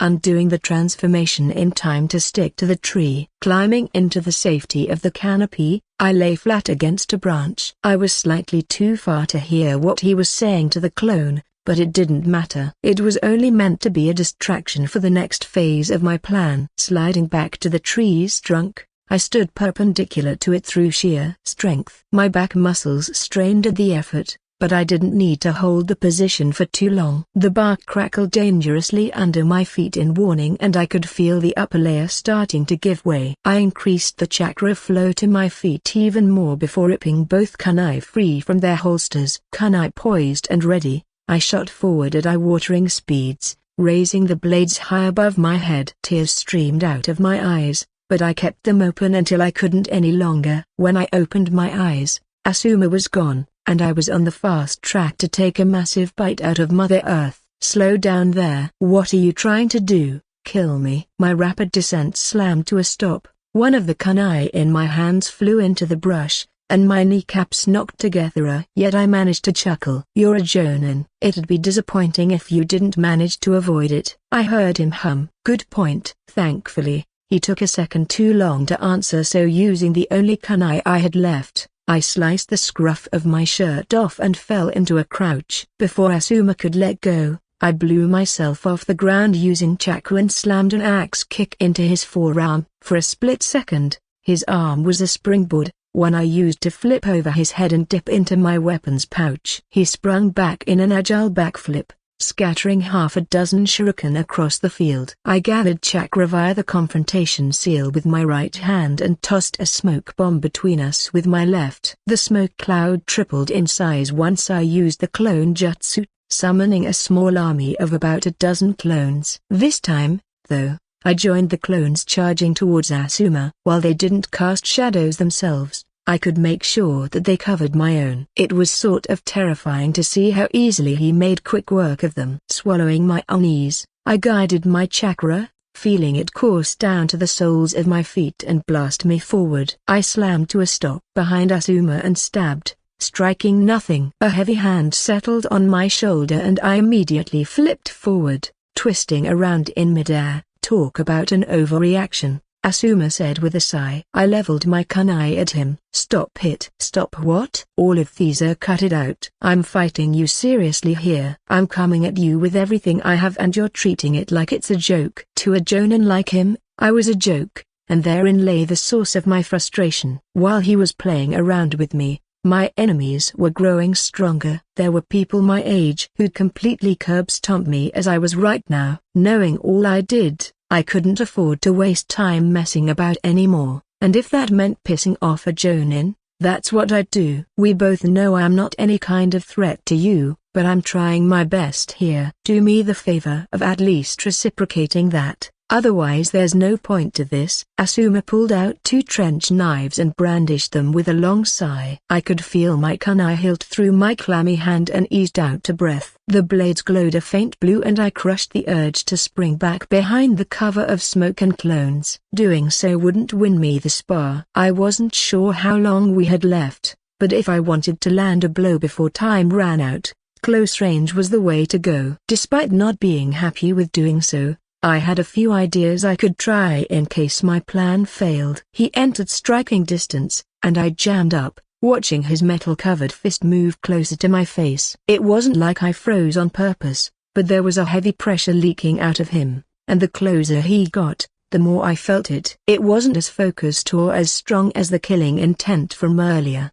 but it didn't need to be to throw me off. I chewed the inside of my cheek, the pain reinvigorating my limbs, and dodged. Asuma twisted his wrist inwards and flared out his elbow, turning the blade towards me. The hazy glow of chakra was growing stronger by the minute, and if those blades were anything like my enhanced palm strike, I was better off staying clear of them. Flipping back, I pumped chakra through my hands and blasted into the canopy. The field was relatively small and surrounded by trees on all sides. I flew through it, firing chakra through both my hands and feet each time I landed for maximum speed. Each time I landed on a branch, I summoned a clone and, one side circled the field. They burst out of the treetops. I didn't stay hidden this time and jumped out of the canopy from above, fitting 3 shuriken between my fingers. Asuma leveled both his trench knives at the clone army, spinning around the moment they touched down. They vanished in successive smoke clouds,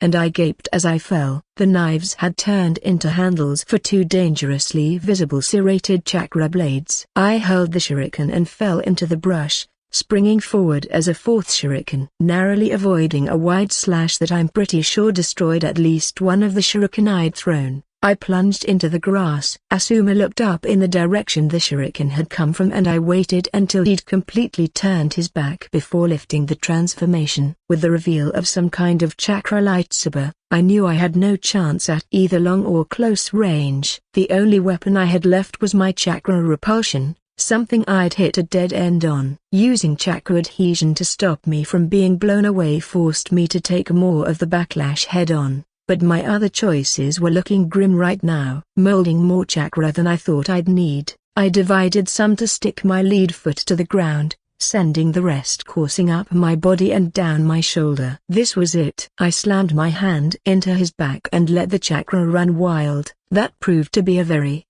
bad idea. The upper bit of my arm bone popped out of the socket, rendering it completely useless. Not that I'd be able to use it on a way, and my body shuddered, kept rooted to the ground by the quickly fading adhesion. I looked at my right arm in horror for a few seconds until the pain hit, bringing me to my knees. The alarm clock blared across the field and I blinked at the world through hot tears. Kid Asuma appeared by my side. He tore away my already ripped shirt and took a look at my arm. You've dislocated it, which you should be grateful for. It could have been much worse. Going this far for a spar, goddamn. What the hell is wrong with you? He grasped my bicep with one hand and my wrist in the other. Look at me. I did, with great difficulty, looking back and forth between his face and my arm. Explain to me exactly what that was. Okay, I said, gritting my teeth through the pain. When you overload the chakra sticking you to a surface, it blasts you off,